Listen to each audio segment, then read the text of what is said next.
Very good afternoon to all of you. कैसे हैं सब लोग? ऑनलाइन वाले बच्चों आपको भी very good afternoon, Radhe Radhe. तो चलिए जी, आप सभी को अष्टमी ऑब्लिक रामनवमी की बहुत बहुत मुबारकें।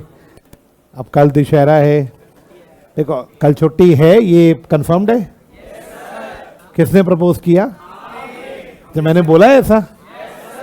अब ना सुबह क्या हुआ, आज ऑडिट की क्लास हुई ना, तो इंटर वाले बच्चे कहते सर थोड़ा सा ना उनका जनवरी अटेम्प्ट है, तो कहते सर हमारा ना 2 ग्रुप हैं, आप कल प्लीज़ ऑडिट की क्लास लेने आ जाओ। तो मैंने कहा यार देखो कल दशहरा है। कहते सर सुबह सुबह आ जाओ। अब बच्चे पहली बार कह रहे हैं आप पढ़ाने आ जाओ, नहीं तो अक्सर बच्चे क्या बोलते हैं, छुट्टी कर दो मत आना। मैं कहा चलो अब तुम इतने प्यार से कह रहे हो तो मैं कल आ जाऊँगा। तो कल मैं जब उनकी क्लास लेने आ रहा हूँ, घर से मैं आ रहा हूँ, मेरा पेट्रोल लग रहा है, मेरा खर्चा हो रहा है, तो मैं जब आ रहा हूँ तो मैं दोनों क्लास ले जाता हूँ। नहीं, मेरे को ये पता लगा कि वैभव सर क्लास नहीं ले रहे, तो जब वो नहीं ले रहे तो मेरे को ही लेनी है, मैं सुबह जल्दी लेके फ्री कर देता हूँ। चलो ऐसा है कि आपने, ठीक है बेटा ठीक है, हाँ जी, कल अगर वैभव सर की क्लास नहीं है तो मेरी भी क्लास नहीं है। आप सबको मेरी तरफ से हैप्पी। कंडीशन है भैया, कंडीशन अप्लाई।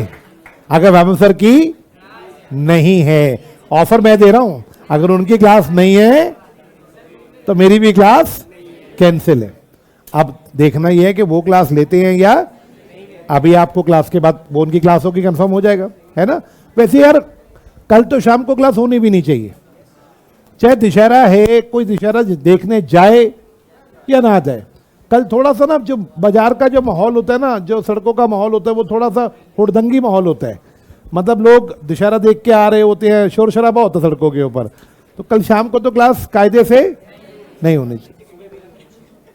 चलिए, हाँ बेटा पूजा होती है, मुझे पता है।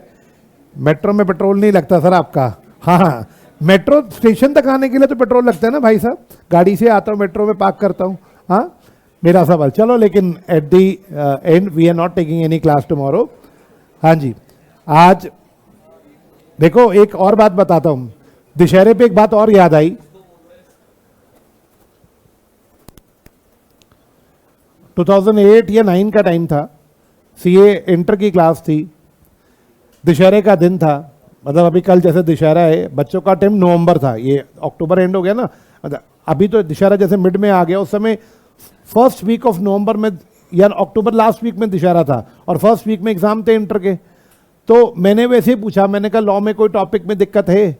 तो बच्चों ने बोला सर 2 टॉपिक हैं लॉ के जो बहुत हार्ड लगते हैं, अगर आप चाहो तो एक बार रिवाइज करा दो। अभी यूट्यूब का ज़माना नहीं था, मैराथन वगैरह का ज़माना नहीं था, तो मैंने कहा यार अब रिवाइज करा दूँ, टाइम तो नहीं है।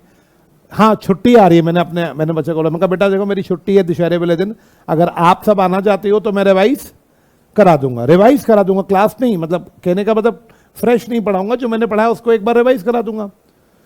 मैं ये बात बोल रहा था और अपने मन में सोच रहा था कि दशहरा कौन आएगा।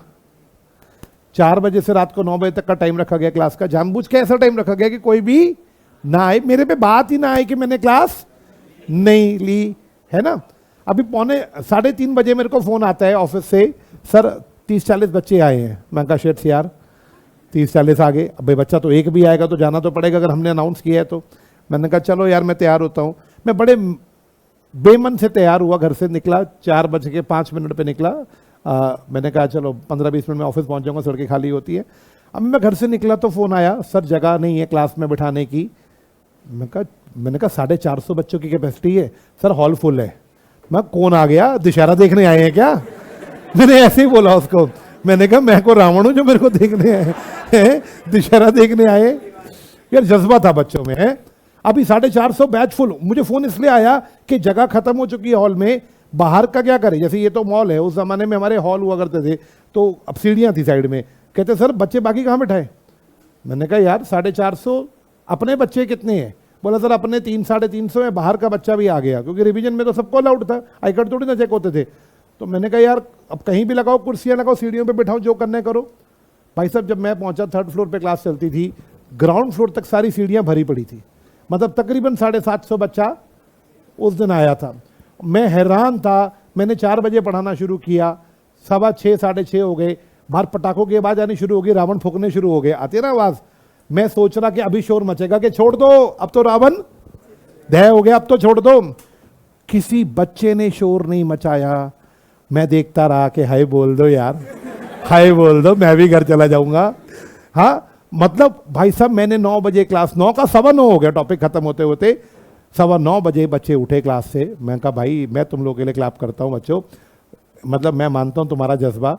बच्चे कहते सर अभी कुछ नहीं, कोई त्यौहार नहीं, कोई कुछ नहीं, अगले हफ्ते हमारे पेपर हैं, हमारा ये टॉपिक बहुत कमज़ोर था, तो आपने बहुत अच्छा किया, चाहे दशहरे वाला दिन ही रखा। देखो इसका मतलब त्यौहार हमारे, हम सब के लिए। अब देखो ये जो सीए इंटर का इस बार पेपर है अपना फाइनल का, जो इंटर का पेपर है, फाइनल का भी पेपर है ना इस बार तो अपना नवंबर में। आप बताना जरा, दिवाली 31 की है ना, और फर्स्ट 1 तारीख को पेपर है पहला सीए फाइनल का। आप बताओ ना वो बच्चा दिवाली कैसे मनाएगा?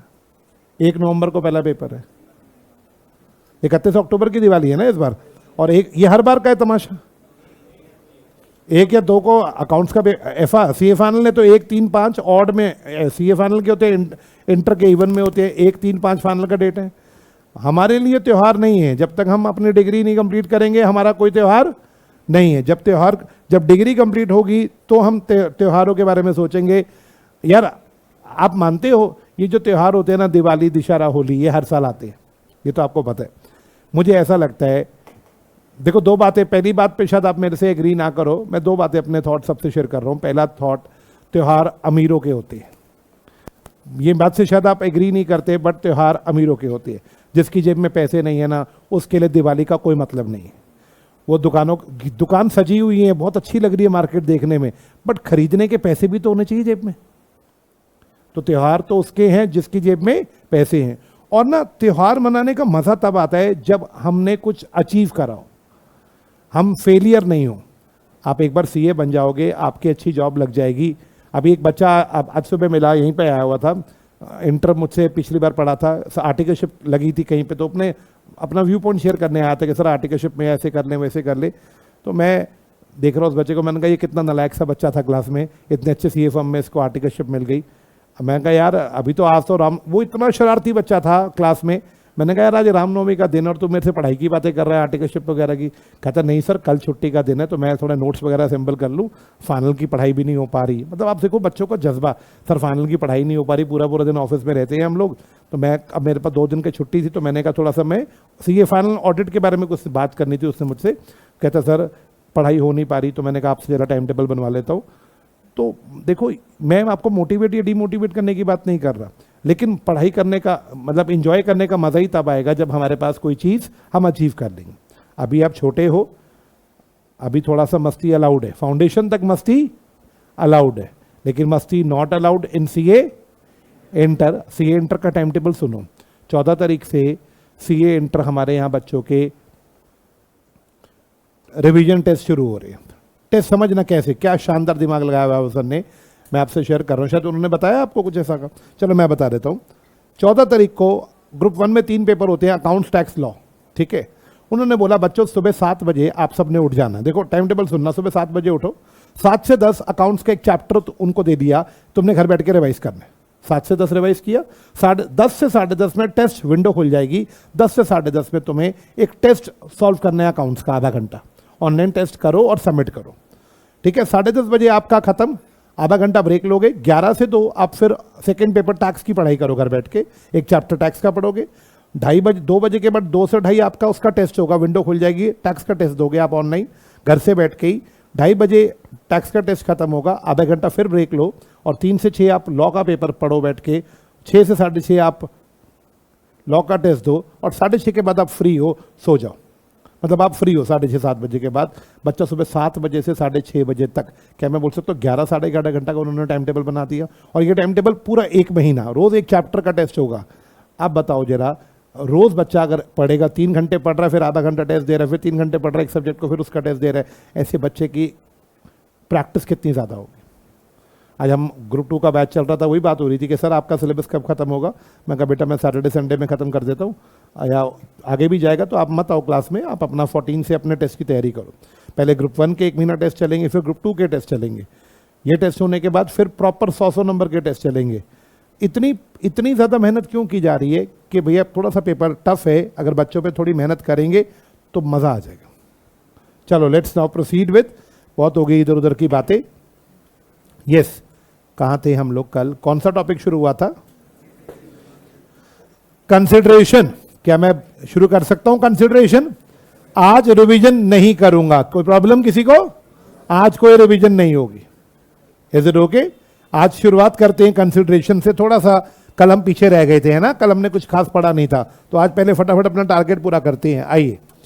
यस, मेरा सवाल बच्चों, कंसिडरेशन का पहला rule, consideration must move at the desire of promisor. इसका मतलब क्या था? मेरे लिए कोई चीज कंसिडरेशन कब होगी? जब वो मेरे डिजायर पे होगी, मतलब मेरी इच्छा से होगी। Point number 1।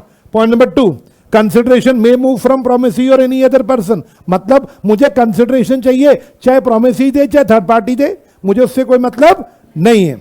एग्जीक्यूटेड और एग्जीक्यूटरी का मतलब क्या है बच्चों? अगर कंसिडरेशन मिल गई, अभी नहीं मिली, बिल्कुल ठीक बात। Consideration can be past, present, positive, future अभी नहीं सिखाया, क्या मैं ठीक बोल रहा हूं? पॉइंट नंबर 5 बताओ बच्चों क्या है? Need not be adequate. इसका मतलब क्या हुआ बच्चों? कंसिडरेशन होना चाहिए, चाहे ज्यादा का हो चाहे कल मेरे को एक बच्चे का सुबह, हाँ आज सुबह एक बच्चे का मैसेज आया कि सर 10 रुपए का चिप्स का पैकेट है, दुकानदार को मैंने 5 रुपए का सिक्का दिया, बोला भाई 5 में दे दे। अगर दुकानदार ने मुझे, चार्ज पे लगाना, अगर दुकानदार ने मुझे 5 रुपए में दे दिया, आप आंसर दो, तो ये वैलिड कॉन्ट्रैक्ट है? आंसर चाहिए। 10 रुपए का चिप्स 5 रुपए में मिल गया, is it a valid contract? But उसको तो 10 वाली चीज नहीं मिली ना, हमने 10 का चिप्स लिया, 5 का सिक्का दिया। अगर दुकानदार ले रहा है तो कंसिडरेशन दोनों को मिल रहा है, यस और नो? चाहे उसको कम मिल रहा है, अगर उसको कोई प्रॉब्लम नहीं तो हमें क्या दिक्कत है? क्या वैलिड कॉन्ट्रैक्ट बनेगा? यस। अब वो बच्चा आगे कह रहा है सर ऐसे तो लड़ाई हो जाएगी। उस बच्चे ने आगे मैसेज में लिखा ऐसे तो हम उसे कहेंगे दे 5 में, क्योंकि लॉ में लिखा है एडिक्वेट होनी जरूरी थोड़ी ना है। मैं कहा बेटा तू गलत सेंस में लेके जा रहा है, तू गलत सेंस में लेके जा रहा है। क्या हम उसे कंपेल कर रहे हैं 5 में देने को, ये वो अपनी मर्जी से दे रहा है? हम तो नहीं कह सकते ना, देख लॉ में लिखा consideration need not be adequate, 5 lakh की गाड़ी में 5 रुपए में दे, हम ऐसा बोल सकते हैं? नहीं, हम नहीं बोल सकते ये बात। वो पार्टी अपनी मर्जी से सस्ते में देना चाहे, डिस्काउंट पे देना चाहे तो दे सकता है, हम उसे कंपेल नहीं कर सकते। चलो जी, point number 6, performance of what one is legally bound to perform. अगर कोई चीज एक बंदा जिसकी लीगल ड्यूटी है, अगर वही चीज वो कर रहा है तो वो कुछ एक्स्ट्रा थोड़ी ना कर रहा है, वो तो अपनी ड्यूटी परफॉर्म कर रहे हैं, और ड्यूटी परफॉर्म करना कंसिडरेशन नहीं होता। पॉइंट नंबर 7, कंसिडरेशन रियल होना चाहिए, इमेजिनेशन नहीं होना चाहिए। नॉन परफॉर्मेंस, जो चीजें इम्पॉसिबल है वो कंसिडरेशन नहीं हो सकती। कंसिडरेशन अनलॉफुल नहीं होना चाहिए, अनलॉफुल का मतलब लॉ के अगेंस्ट नहीं होना चाहिए।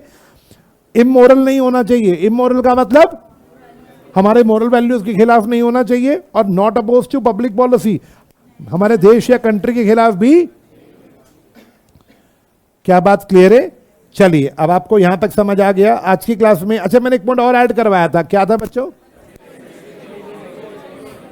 Positive as well as.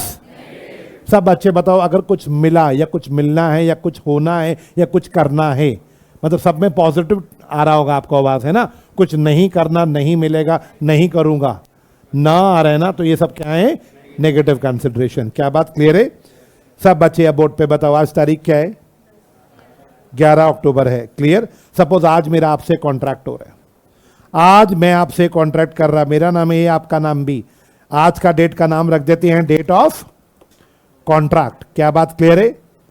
सब बच्चे बताओ, मैं आपको कार दे रहा हूं, ये लो भाई कार ले लो 1 लाख रुपए की, ये लो भाई कार ले लो 1 लाख रुपए की। अब ये 1 लाख मुझे आप अभी दे रहे हो, ये 1 लाख आप मुझे अभी दे रहे हो। सब बच्चे बोर्ड पे देख के बताओ, कॉन्ट्रैक्ट आज 11 तारीख को हुआ, मैंने आज कार दी, आपने पैसे भी मुझे कमन फास्ट आज ही दे दिए। सब बच्चे बताओ अब क्या होगा? मुझे कंसिडरेशन आज ही मिल गई, कॉन्ट्रैक्ट की डेट पे मिल गई। जब कंसिडरेशन कॉन्ट्रैक्ट की डेट पे मिले तो उसे बोलेंगे प्रेजेंट कंसिडरेशन। दोबारा से, जब कंसिडरेशन किस पे मिले बेटा? कॉन्ट्रैक्ट की डेट पे, तो उसको क्या बोलेंगे? पॉजिटिव कंसिडरेशन, सॉरी कौन सी कंसिडरेशन? Present consideration. क्लियर है? अच्छा, अगर ये मुझे बोल दे भैया गाड़ी दे दो, पैसे मैं अगले महीने दे जाऊंगा आपको आके, मैंने कहा चल तू गाड़ी ले जा, पैसे अगले महीने दे दियो। गाड़ी अभी ले गया, लेकिन मुझे पैसे कब मिलेंगे? अभी मिलेंगे या 1 महीने बाद मिलेंगे? ऐसे बोलेंगे कॉन्ट्रैक्ट पे मिल रहे हैं, कॉन्ट्रैक्ट के बाद मिलेंगे? कॉन्ट्रैक्ट की डेट के बाद मिलेंगे, तो इसे बोलेंगे कौन सी कंसिडरेशन? Future consideration. तो कैसे सम अप करेंगे बच्चों? अगर कॉन्ट्रैक्ट के डेट पे मिली, अगर कॉन्ट्रैक्ट के डेट पे नहीं मिली, बाद में मिलेगी, आगे जाके फ्यूचर कंसिडरेशन। क्या बात क्लियर? आवाज नहीं आई? एग्जाम्पल 3, मैंने कहा भाई 1 लाख दे दे। एग्जाम्पल 3, मैं तेरे को गाड़ी दे रहा हूं, 1 लाख दे। कहता सर याद है पिछले साल मैंने आपको 1 लाख दिया था। मैंने कहा पिछले साल? रुक एक बार हिसाब देखता हूं। हाँ तेरा 1 लाख आया हुआ है पिछले साल। कहता वो मैंने गाड़ी के लिए दिया था। मैंने कहा बट तूने उस समय तो ये बात क्लियर नहीं की थी। कहता चलो अब तो क्लियर कर रहा हूं ना कि मैंने 1 लाख आपको अभी नहीं दिया, पहले दे रखा है। पहले कैसे दे रखा है? मैंने, हमारे बीच में कोई लोन की डील्स हुई थी तो उसमें 1 लाख निकलता है, मैंने इसका वापस नहीं किया। कहता सर आपने मेरा 1 लाख देना था ना, वही ले लो आप। सब बच्चे बताओ ये 1 लाख इसने मुझे अब दिया या पुराना है? तो क्या मैं बोल सकता हूं कॉन्ट्रैक्ट बनने से पहले मिला या कॉन्ट्रैक्ट वाले दिन मिला या कॉन्ट्रैक्ट बनने के बाद मिलेगा? कॉन्ट्रैक्ट आज हुआ और ये 1 लाख 1 साल पहले मेरे पास आ गया था, तो इसको क्या बोलेंगे बच्चों? बताओ, past consideration. What is past consideration? जल्दी बताओ। जो कॉन्ट्रैक्ट वाले दिन मिली या कॉन्ट्रैक्ट से पहले ही मिल गई थी? कॉन्ट्रैक्ट से पहले ही मिल गई। क्या बात क्लियर? सब बच्चे बताएंगे। 3 वर्ड सिखाए मैंने आपको। अब आप जरा वाबव सर के साथ बताओ, आपका कॉन्ट्रैक्ट कब हुआ? जल्दी बताओ। जिस दिन आपने यहां एडमिशन कराया, यस और नो? अब आप बताओ, जिस दिन आपने एडमिशन कराया क्या आपको उसी दिन कोर्स मिल गया पूरा, या कोर्स अगले 2 महीने मिलेगा, 2-4 महीने मिलेगा? तो कॉन्ट्रैक्ट की डेट पे आपको क्लासेस मिल गई थी या अगले 4 महीने मिलनी है? तो कॉन्ट्रैक्ट की डेट पे आपको कुछ मिला या फ्यूचर में मिलेगा? तो इसका मतलब जिस दिन आपका वाबव सर के साथ कॉन्ट्रैक्ट हुआ उस दिन आपको कोई कंसिडरेशन, बल्कि फ्यूचर में मिलेगी। तो फ्यूचर क्लासेस आपके लिए कौन सी कंसिडरेशन है? कमन फास्ट, फ्यूचर कंसिडरेशन। क्या बात क्लियर है? आवाज नहीं आई? अब वाबव सर को बताओ, क्या कॉन्ट्रैक्ट वाले डेट पे आपने फीस दे दी? हाँ जी सर पूरी फीस दे दी। कमन फास्ट पूरी फीस दे दी। कॉन्ट्रैक्ट की डेट पे अगर आपने पूरी फीस दे दी तो वाबव सर को कैसी कंसिडरेशन मिली? वाबव सर को तो पैसा मिल गया उसी दिन, तो वाबव सर को कैसी कंसिडरेशन मिली? प्रेजेंट। और तुम्हें क्लासेस फ्यूचर में मिलनी है तो तुम्हारे लिए फ्यूचर कंसिडरेशन है और वाबव सर के लिए, क्या मैं बोल सकता हूं कंसिडरेशन दोनों पार्टीज को मिलता है? तो दोनों के लिए अलग अलग हो सकता है। वाबव सर को अभी पैसे मिल गए तो उनके लिए कंसिडरेशन प्रेजेंट है। तुम्हें क्लासेस अगले 4 महीने मिलेंगी तो तुम्हारे लिए फ्यूचर है। क्या बात क्लियर? बच्चा कहता है वाबव सर को सर 5,000 ले लो, बाकी पैसा मैं अगले EMIs में दे दूंगा आपको। वाबव सर को 5,000 उसी समय दे गया। जो 5,000 वो दे गया वो क्या था?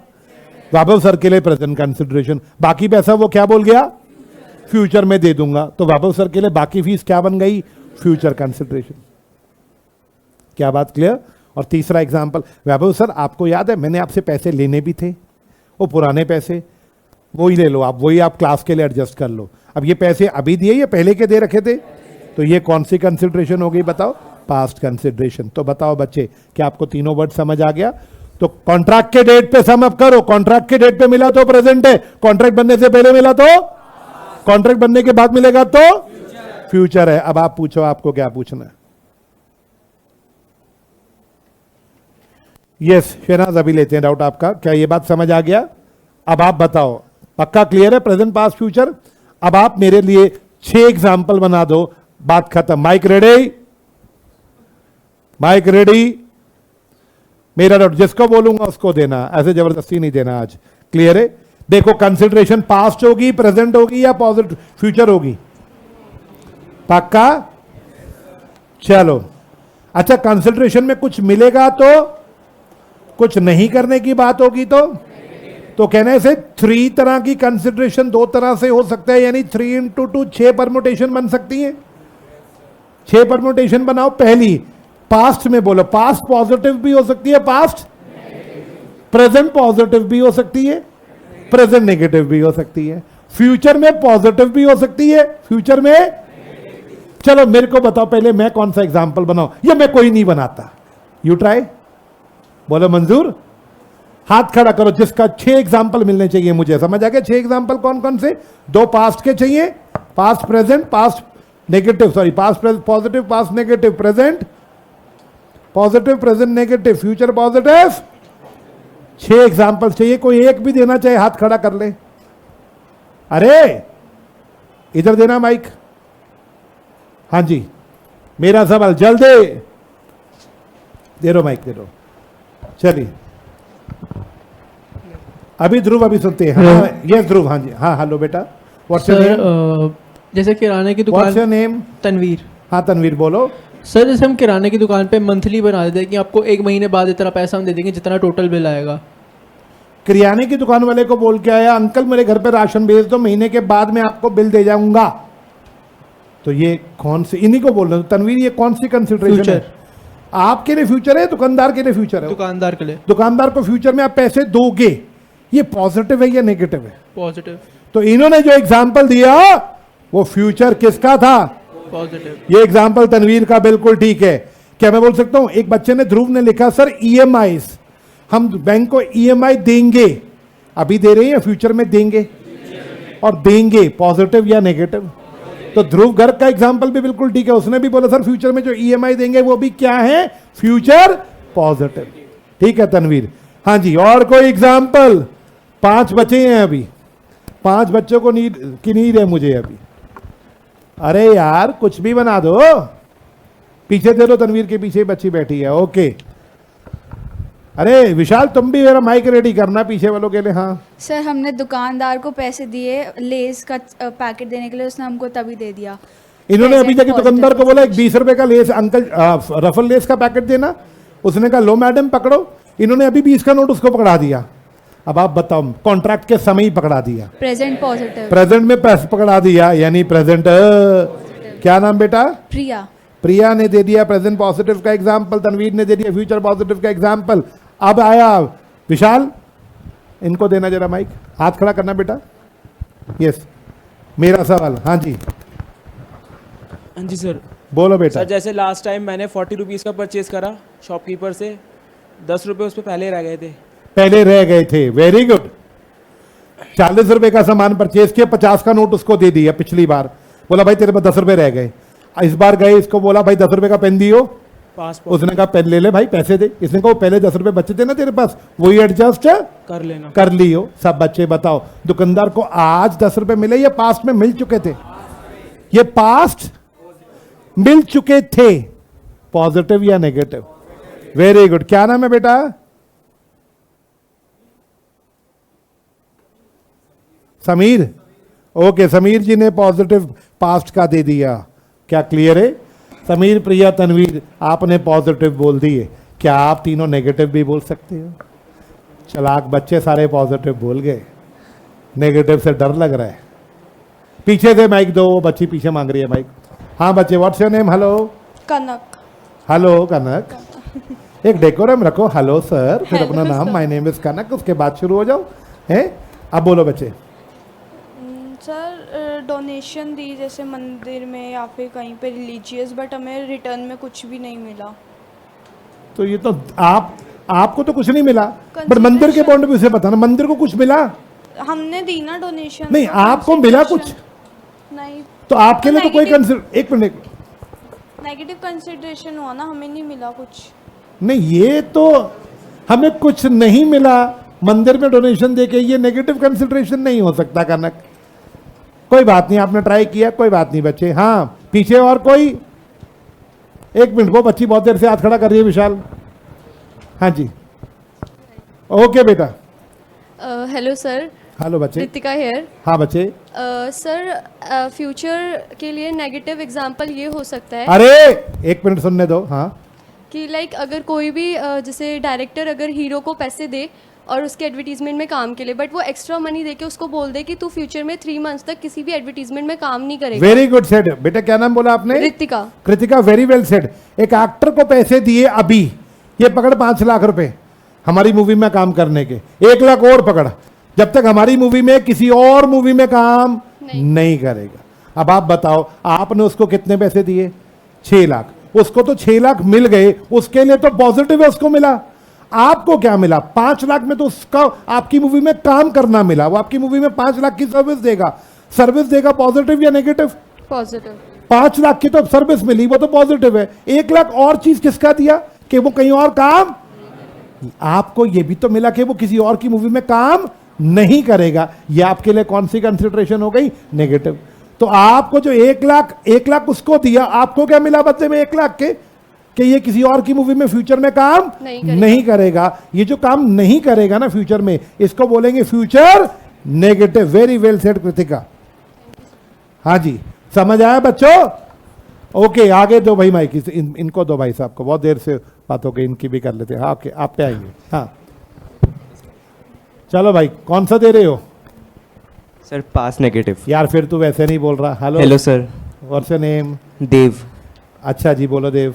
सर किसी दुकान वाले से पास्ट में 4 लाख रुपीस लेने थे, वो अच्छा। नहीं दे पाया, तो उसके 4 लाख क्लियर करके उसकी दुकान बंद करवा दी। थोड़ा लंबा हो गया। थोड़ा और अच्छा बन सकता था एग्जाम्पल। सोच सही है बट वर्ड सही नहीं बने। मैं सही बताऊं, आपने सोच सही बोली, लेकिन एक दुकानदार से इसको दुश्मनी है, वो इसके पैसे मार गया।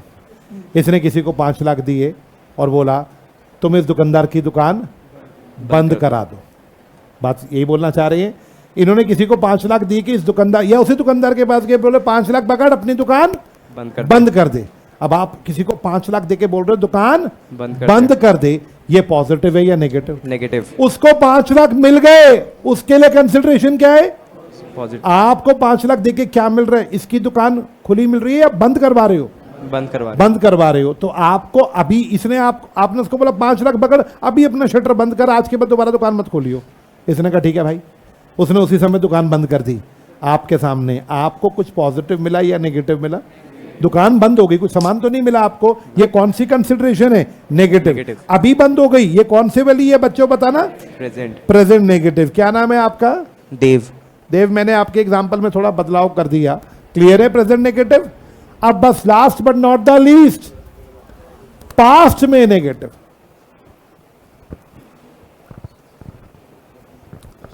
ध्यान से, पीछे एक बच्चे ने हाथ खड़ा किया, विशाल देना माइक। हाँ बेटा। Hello sir. हेलो बेटा। सर माय नेम इज शिकज। हाँ बच्चे बताओ। सर जैसे सर मैं कल किसी शॉप पे गया और हाँ। मैंने सर वहाँ से कुछ सामान खरीदा, ठीक तो सर है। मेरे 20 रुपीज़ वहाँ पर रह गए कल। फिर हाँ। मैं सर आज गया, मैंने बोला भाई मेरे 20 रुपीज़ रह गए हैं, तो तू मेरे को ये सामान दे दे। तो वो बोलेगा सर तुम्हारे बैलेंस थे पहले के कुछ, उसमें एडजस्ट हो गया, तो ये पास्ट नेगेटिव है। पास्ट तो है, नेगेटिव कैसे हुआ? कि सर मुझे कुछ मिला नहीं।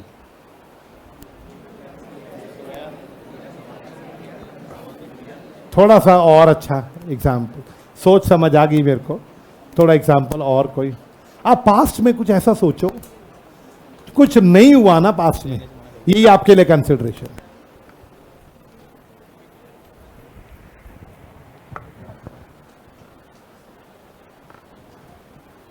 मैं दूं एग्जाम्पल?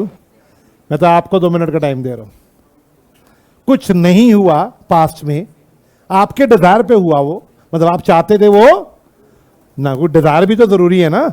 आपके डिजायर पे कोई चीज है, पास्ट में नहीं हुई और आप खुश हो गए उस चीज से, वो आपके लिए, आपको प्रूफ करना है कि वो आपके लिए पास्ट क्या है? कंसिडरेशन। ओके, इनको दो माइक। क्या नाम है बेटा? Last but not the least. Hello sir. Hello बेटा। मुदत दिस साइड। मुदत बताओ बेटा। एंड सर इसके लिए एग्जांपल है कि 1 महीने पहले पैसे दिए थे कार डीलर को कि अच्छा, अब ये 1 महीना पहले पैसे कार डीलर को दिए, ठीक है, कि ये पर्टिकुलर मॉडल वाली कार आप किसी को मत बेचना। 1 मिनट। आप मुदत, आपने कार डीलर को 1 लाख दिया, हाँ। ये ले 1 लाख पकड़, किसी और को ये वाला मॉडल मत देना। बेचियो। रुको 1 मिनट, एक पहले मैं अपनी बात पूरी कर लूं। आपने 1 लाख उस दिन दिए उसको, आपने 1 लाख दिए, उसने उस दिन से बोला ठीक है भाई ये बात कितने दिन तक नहीं बेचनी? 2 महीने। 2 महीने तक ये गाड़ी मेरे लिए होल्ड कर ले, किसी और को मत बेचना। उसने उसी समय होल्ड कर दिया कागजों में कि ठीक है ये गाड़ी लॉक हो गई, किसी को नहीं बेचूंगा। सब बच्चे बताओ, इन्होंने 1 लाख उस दिन दिया, दुकानदार को, डीलर को 1 लाख मिल गया, क्या इसके लिए प्रेजेंट पॉजिटिव है? आवाज नहीं आई। उसने उसी दिन से गाड़ी लॉक कर दी, किसी और को नहीं देगा, क्या प्रेजेंट में ही नेगेटिव हो गया? प्रेजेंट में ही नेगेटिव हो गया, उसी दिन बंद किया ना उसने। कॉन्ट्रैक्ट की डेट को समझो ना, कॉन्ट्रैक्ट की डेट पे ही तो बंद किया उसने कि ठीक है भाई मैं किसी को नहीं दूंगा गाड़ी। चलो ये तो प्रेजेंट का हो गया। तनवीर रेडी है। एक बार इनको दो पहले, मैं इन्होंने नहीं बोला, उसके बाद आपको मौका देंगे। हाँ हेलो सर। आपके पास आते हैं। हेलो बेटा। सर माय नेम इज समर्थ। हाँ जी बच्चे। सर जैसे कि हमने इंश्योरेंस कंपनी से इंश्योरेंस करवाई, ठीक है, पर हमने उनको पैसे दिए मगर इंश्योरेंस एक्सपायर हो गई, हमारा एक्सीडेंट नहीं हुआ। हमारा एक्सीडेंट नहीं हुआ, अच्छा। तो इसमें हमें कोई कंसिडरेशन नहीं मिली। पर हम एक मिनट। हाँ जी, मेरा सवाल, आपने बोला कि इंश्योरेंस कंपनी में जाके हमने इंश्योरेंस करा लिया। Yes sir. ओके, तो इंश्योरेंस कराने के बाद आपको कंसिडरेशन नहीं मिला? नहीं मिला। ठीक है। इंश्योरेंस। एक मिनट, आप मेरे को एक बात बताओ, आपका नाम क्या बोला आपने? सर समर्थ। समर्थ, ओके। समर्थ, एक बात बताओ, एक इंश्योरेंस कंपनी के पास जाते हो आप क्या कराने? इंश्योरेंस। आप उन्हें प्रीमियम देते हो? Yes sir. वो आपको इंश्योरेंस कवर देते हैं? Yes sir. वर्ड समझ रहा है? Insurance cover. इंश्योरेंस कवर हमारे लिए कंसिडरेशन होता है कि अगर लॉस हो गया तो भरपाई नहीं होगी, मिले। इंश्योरेंस कवर का क्या मतलब होता है बेटा? अगर हमारा लॉस हो गया तो वो हमें भरपाई कर देंगे। भरपाई इज नॉट कंसिडरेशन। वो जो कवरेज मिल रही है हमारे को, प्रोटेक्शन। इंश्योरेंस के क्या हर बंदे को लॉस मिलता है? प्रैक्टिकली हर बंदे का नुकसान होता है इंश्योरेंस में, बहुत रेयर किसी का नुकसान होता है। हमें कंसिडरेशन में कंपनसेशन नहीं मिलती, कवरेज मिलती है कि हमने 1 साल की इंश्योरेंस करा ली, 1 साल में अब हमारा जो भी कोई एक्सीडेंट हो गया, कोई नुकसान हो गया, तो इसकी कंपनसेशन आप हमें दोगे। तो ये नहीं एग्जाम्पल चलेगा इसमें। मेरे दिमाग में एक एग्जाम्पल आया। हाँ जी बेटा बोलो। हाँ देना बेटा, एक बॉल पेन है आपके पास? Hello sir. हेलो बेटा बताओ। Thank sir you. युग दिस साइड। हाँ बच्चे बताओ। सर मेरा एग्जांपल ये है कि जैसे अभी उसने बताया कि 20 रुपए जो किराने पे जमा थे, हाँ ठीक तो है। किराने वाले ने मना कर दिया कि आपके पहले, लाइक वो भूल गया कि 20 रुपए मेरे यहाँ कुछ जमा थे। चलो, मैंने बहुत एग्जाम्पल सुन लिए। Thank you for your valuable ideas. अच्छा, एक लास्ट एग्जाम्पल इनको बोलने देते हैं, फिर हम अपने पे आएंगे। हाँ, इधर से भी एक बच्चा बहुत देर से, पहले इनको तनवीर को, तो फिर इनके पास भी आते हैं। हाँ, इनको भी मौका देंगे, फिर हम अपना एंड करेंगे। सर फॉर एग्जांपल हमने एक फ्लैट लेना था। हाँ। हमने उसकी टोकन मनी दे दी और बोला कि महीने में हम फुल पेमेंट कर देंगे। अच्छा। बट ड्यू टू सम कुछ हो गया जिसकी वजह से हम पेमेंट नहीं कर पाए। अच्छा तो जी। वो टोकन मनी तो रिफंडेबल नहीं होती, और 2 महीने बाद वो बिल्डिंग जो थी वो ढह गई। अच्छा जी, ठीक है। तो हमारे लिए वो अच्छा हुआ ना कि हम वो नहीं ले पाए। क्या वो आपके डिजायर पे गिरी? नहीं। तो वो आपके लिए कंसिडरेशन कैसे होगी? Consideration should be eight the desire of promise. ये भी तो एग्जाम्पल सोचना है ना आपको। ओके, आपको चाहिए माइक? आप भी शौक पूरा कर लो। हेलो। Hello sir. हाँ जी। सर हमने उधार पे सामान लिया, फिर बाद में पैसे देना भूल गए, तो दुकानदार के लिए वो नेगेटिव कंसिडरेशन हो गई।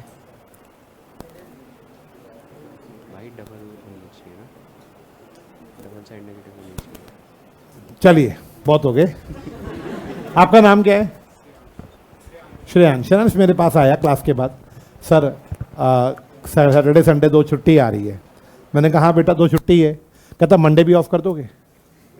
मंडे को क्लास मत लो सर। मैंने कहा क्यों? कहता मैं 3 दिन के लिए शिमला जा रहा हूँ, तो प्लीज़ मेरी मंडे की क्लास ऑफ खराब हो जाएगी, आप मंडे को भी क्लास मत लो सर।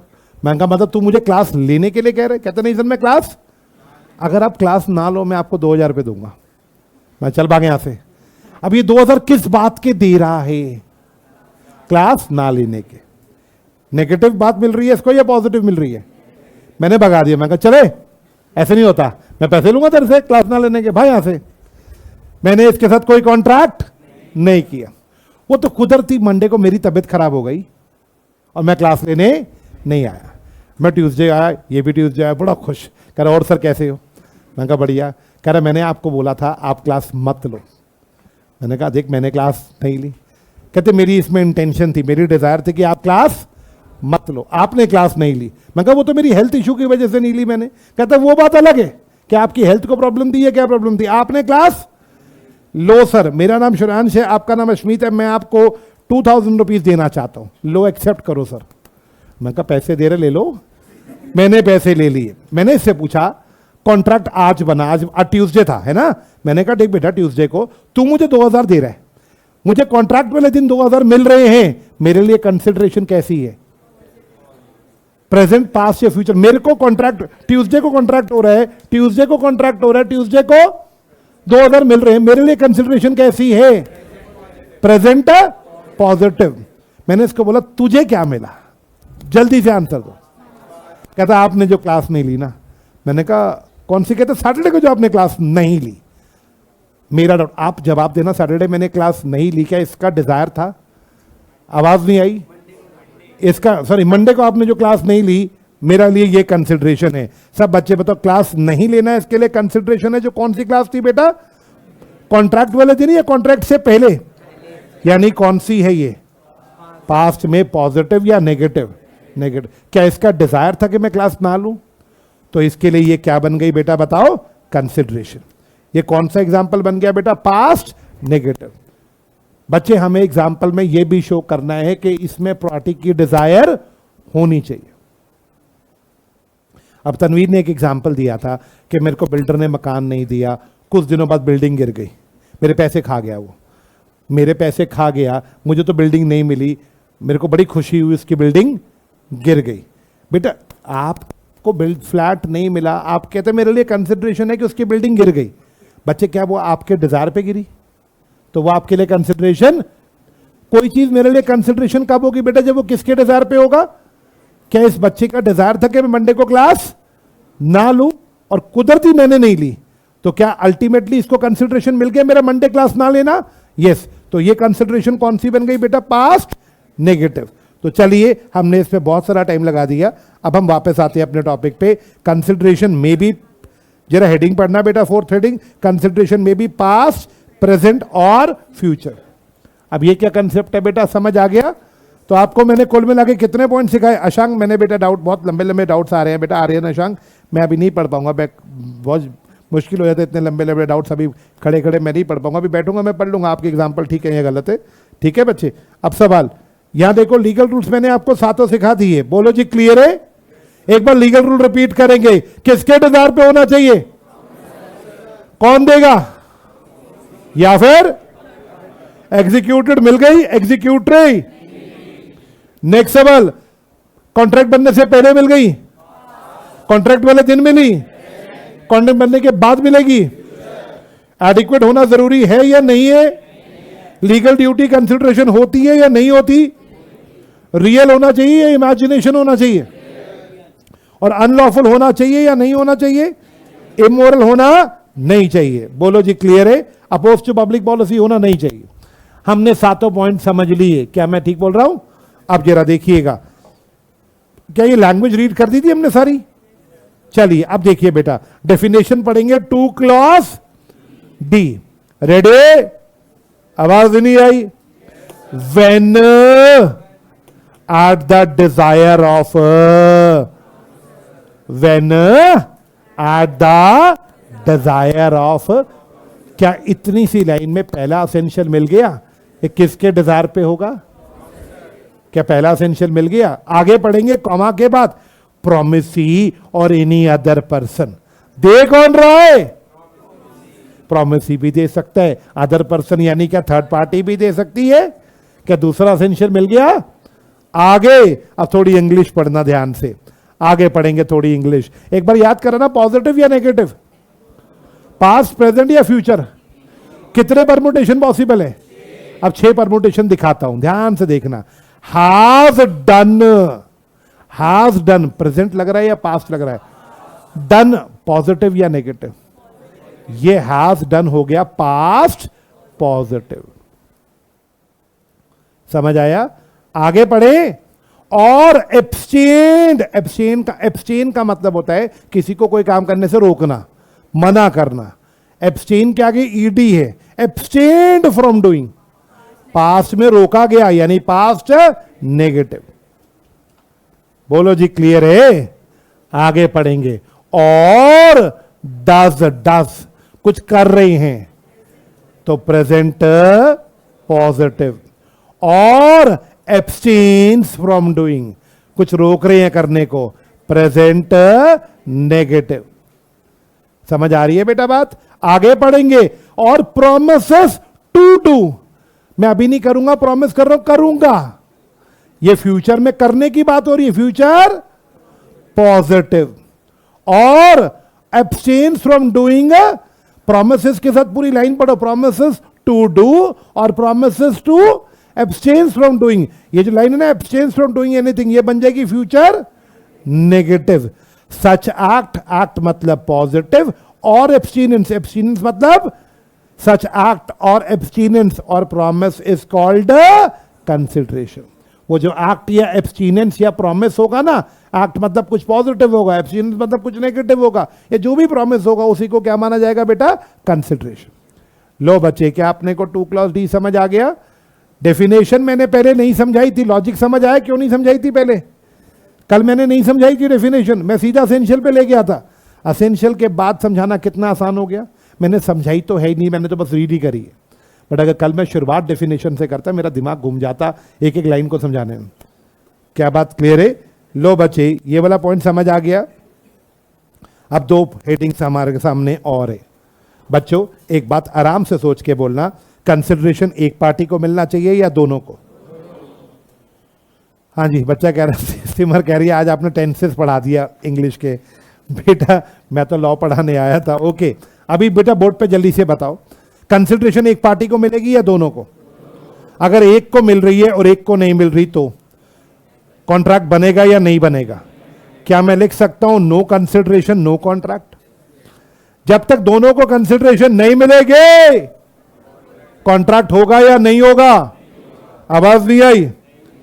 कंसिडरेशन एक पार्टी को नहीं, बल्कि कंसिडरेशन तो, क्या बात समझ आया? तो एक रूल बना दो, no consideration no contract. I hope आपको ये रूल समझ आ गया। Any doubts? क्लियर? रूल क्या है? कंसिडरेशन एक पार्टी को मिलेगी या दोनों को मिलनी चाहिए? दोनों को मिलनी चाहिए। मैं पढ़ा रहा हूं, आप मुझे फीस नहीं दे रहे। कंसिडरेशन एक बंदे को तो मिल रहा है, दूसरे को तो हमारे बीच में कोई कॉन्ट्रैक्ट वैलिड होगा या वैलिड नहीं हो गया? वैलिड नहीं होगा। बट आइए अब सुनिए, इस बात की 7 एक्सेप्शंस हैं। I repeat, there are 7 exceptions जहां पे कंसिडरेशन नहीं भी मिलेगा ना तो भी कॉन्ट्रैक्ट बन जाएगा। ही हाँ, मतलब 7 केसेस। यार आप फील नहीं करते यार, एग्जाम्पल्स को फील करो यार, मैं सोने नहीं दूंगा आपको क्लास में। ओके हाँ जी, अब बताओ मैंने क्या बोला? कंसिडरेशन, कंसेप्ट पे जाओ। कंसिडरेशन नहीं मिलेगी तो कॉन्ट्रैक्ट, लेकिन 7 केसेस सिखाऊंगा where consideration will be absent. 7 cases सिखाऊंगा जहां पे कंसिडरेशन क्या होगी बेटा? बट इवन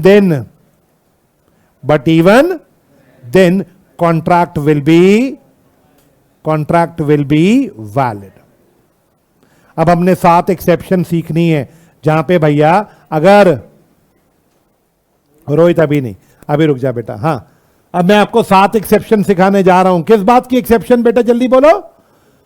रूल क्या है? कंसिडरेशन एक पार्टी को मिलेगी या दोनों को मिलनी चाहिए? तभी कॉन्ट्रैक्ट क्या होगा? बट अब मैं एक्सेप्शन सिखाऊंगा जहां पे अगर कंसिडरेशन नहीं भी होगी ना तो भी कॉन्ट्रैक्ट वैलिड होगा। ऐसे मेरे पास 7 एग्जांपल्स है, 7 एक्सेप्शन है। क्लियर है? बहुत इंपॉर्टेंट। मेरा पहला सवाल, सब बच्चे देखना, ये देखिए हेडिंग पढ़िए, validity of agreement without consideration. पहले बीच वाला टॉपिक छोड़ दो, वो लास्ट में उठाएंगे। Validity of agreement without consideration, section कौन सा बेटा? 25, very important. The general rule is that an agreement made without consideration is a, क्या मैं बोल सकता हूं? हाँ जी बेटा राघव, मैंने बोला बेटे क्या नाम है अपना, साहिल, बच्चों के बुक्स वगैरह नहीं आई, वैसे तो हमने सबको भेज ही दी है बेटा, ट्रांसपोर्ट में होगी अभी, एक आधा दिन में छुट्टी आ गई ना रामनवमी की, दशहरा की, आ जाएगी बच्चे आपके पास। हाँ जी, मेरा सवाल बच्चे, अब रिदम मत तोड़ो मेरा प्लीज, कंसेप्ट के बीच में डाउट मत लिखो ऑनलाइन वाले बच्चों। हाँ जी बताओ बेटा, the general rule is that agreement made without consideration is valid या void? Agreement made without consideration is, but 7 exception से, 6 या 7 कितनी है? अब यहां 6 ही लिखी है तो 6 ही है, नहीं 7 है बेटा, ये बेलमेंट वाली 7वीं हो गई। क्या क्लियर? 7 एक्सेप्शन से जहां पे अगर कंसिडरेशन नहीं भी होगा तो भी कॉन्ट्रैक्ट वैलिड। शुरू करूं एक्सेप्शंस? सबसे प्यारी exception, agreement made on account of natural love and affection. Agreement made on account of natural love and affection, 25 subsection 1। हाँ जी, सब बच्चे बोर्ड पे देखो। हाँ जी, एक ध्यान से सुनना। Agreement made on account of natural love and affection. एक दिन हस्बैंड ने वाइफ को बोला, इस मैरिज एनिवर्सरी पे तेरे को मैं एक डायमंड का नेकलेस दूंगा। हस्बैंड ने वाइफ को ऑफर दी, इस मैरिज एनिवर्सरी पे मैं तेरे को डायमंड का नेकलेस दूंगा। वाइफ मुस्कुराई, बोली थैंक यू, क्या ये बात लिख के दोगे? हस्बैंड बोला लिखवा ले, मन में सोच रहा है लिखवा ले, कॉन्ट्रैक्ट तो वैलिड हो ही नहीं सकता क्योंकि सोशल एग्रीमेंट है, प्यार मोहब्बत तो सोशल होता है। कहती लिख के दो कि आप मेरे को नेकलेस दोगे। हाँ जी, नेकलेस दोगे मैरिज एनिवर्सरी पे? कहता लिखवा ले, लिख दिया। कहती कहाँ जा रहे हो? कह रहा ऑफिस जा रहा हूँ। कहते मुझे भी रास्ते में छोड़ दोगे? कहता तूने कहाँ जाना है? कहते मार्केट जाना है। हस्बैंड ने साथ ही बैठा लिया बीवी को, रास्ते में उतार दिया जहाँ उसने बोला। वाइफ चालाक थी, वहीं पे पास में रजिस्ट्रार का ऑफिस था, वहां पहुंच गई इस एग्रीमेंट को रजिस्टर करवाने। रजिस्टर कराने की फीस लगती है, वाइफ ने जो फीस बनी वो दे दी और एग्रीमेंट क्या करवा लिया? रजिस्टर का फायदा ये होता है कि कोर्ट में आप इसको लेके आ सकते हो अगर रजिस्टर्ड है तो। क्लियर? वाइफ बहुत चालाक थी, एग्रीमेंट को क्या कर लिया? रजिस्टर। थोड़े दिनों बाद मैरिज एनिवर्सरी, और छुपा, हस्बैंड को कुछ नहीं बताया। थोड़े दिनों बाद मैरिज एनिवर्सरी आई, अलर्ट। मैरिज एनिवर्सरी पे हस्बैंड ने को बोली, वो मेरा डायमंड का नेकलेस कहाँ रह गया? हस्बैंड बोला यार अभी मैं नहीं दे सकता। बोले आपने प्रॉमिस किया है? कहता किया है तो किया है, अभी मैं नहीं दे रहा। कहते देख लो आप पीछे मुकर रहे हो, मैं कॉन्ट्रैक्ट स्यू कर दूंगी आपको। कहता यार तू क्या बातें कर रही है, तू कैसे स्यू कर देगी मेरे को? ये तो सोशल एग्रीमेंट है और सोशल एग्रीमेंट तो एनफोर्सेबल नहीं होते। कह रही देख लो। हस्बैंड कह रहा देख ले, कोई दिक्कत नहीं है। लॉ कहता है अगर कभी भी कोई एग्रीमेंट नेचुरल लव या अफेक्शन से बना, प्यार मोहब्बत में कोई एग्रीमेंट बना, क्या मैं बोल सकता हूं ऐसे एग्रीमेंट सोशल होते हैं? यस और नो? प्यार मोहब्बत जहां आ जाए वो क्या होता है बताओ? लेकिन अगर ऐसा एग्रीमेंट दो ऐसे लोगों में बना जो बहुत क्लोज रिलेशन में है, कोई बच्चा बताएगा क्लोज रिलेशन हस्बैंड वाइफ से ज्यादा क्लोज किसका रिलेशन होता है? बाप बेटे से ज्यादा क्लोज रिलेशन किसका होता है? भाई बहन से ज्यादा क्लोज रिलेशन किसका होता है? 3 एग्जाम्पल मैंने बनाए, माँ बाप का अपने बच्चों से, भाई का अपनी बहन से, हस्बैंड का अपनी वाइफ से। दीज आर ऑल क्लोज या नियर रिलेशनशिप्स। अगर लव एंड अफेक्शन है और क्लोज रिलेशन है और एग्रीमेंट किस में है? और चौथी कंडीशन, एग्रीमेंट रजिस्टर्ड है। अगर लॉ कहता है चारों कंडीशन पूरी कर दी ना तो कॉन्ट्रैक्ट वैलिड होगा। अगर कितनी कंडीशन पूरी कर दे तो मेरे दोस्तों कॉन्ट्रैक्ट क्या होगा? जज साहब बोले बुलाओ हस्बैंड को। हस्बैंड आया। जज साहब बोले हस्बैंड पूरी बात बताओ क्या हुई? बोला सर मैं हस्बैंड, ये मेरी वाइफ, मैंने इसको प्रॉमिस किया था नेकलेस दूंगा। जज साहब बोले ठीक है। कहता सर अब मैं नेकलेस नहीं दे रहा, ये मेरे पे केस कर रही है। वाइफ से पूछा जज साहब ने एग्रीमेंट राइटिंग में है? बोली सर देखिए राइटिंग में है। रजिस्टर्ड है? जज साहब बोले, वाइफ बोली हाँ सर देखिए रजिस्टर्ड है। जज साहब बोले तुम हस्बैंड वाइफ हो? बोली ऑफ कोर्स सर, ये मेरे हस्बैंड, मैं इनकी वाइफ। नेकलेस देने का प्रॉमिस? बोले सर प्यार मोहब्बत होगा तभी तो नेकलेस देने की बात करी है, दुश्मनी होगी तो थोड़ी ना बोलेंगे ऐसी बातें। जज साहब बोले चारों कंडीशन सेटिस्फाई हो गई, इन दोनों के बीच में एक common fast valid contract. Husband object करता है, माय लॉर्ड ऑब्जेक्शन। जज साहब बोले बोलो क्या ऑब्जेक्शन है? बोला सर मैं इसको कंसिडरेशन के रूप में नेकलेस दे रहा हूं, बदले में ये मुझे क्या दे रही है?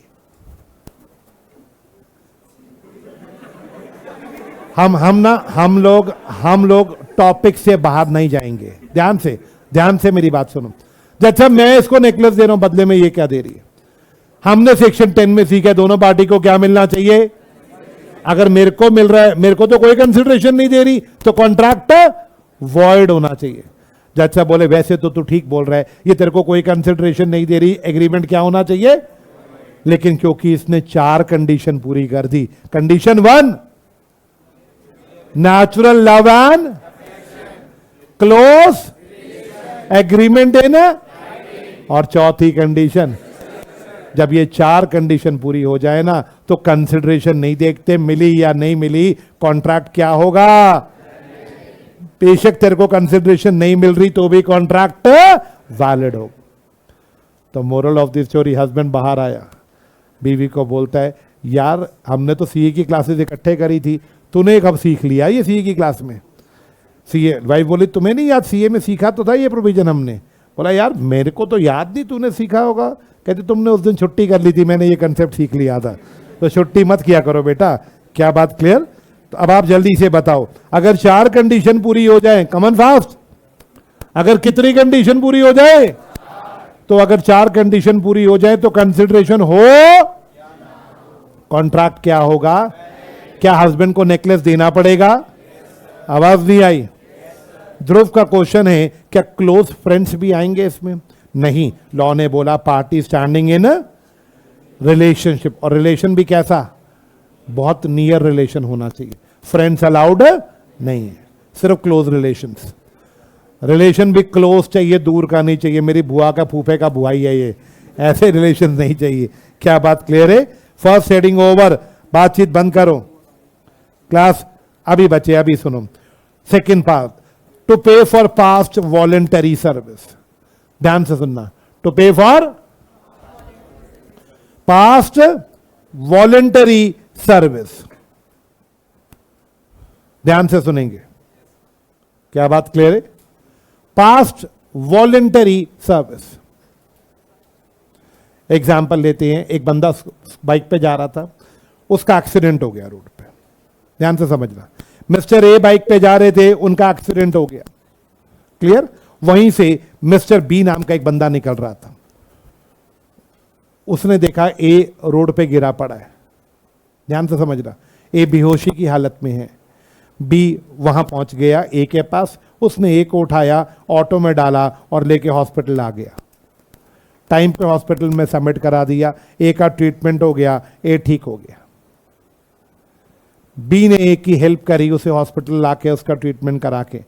मेरा डाउट, बी को किसी ने कहा था ऐसा करने को या बी ने अपनी मर्जी से किया?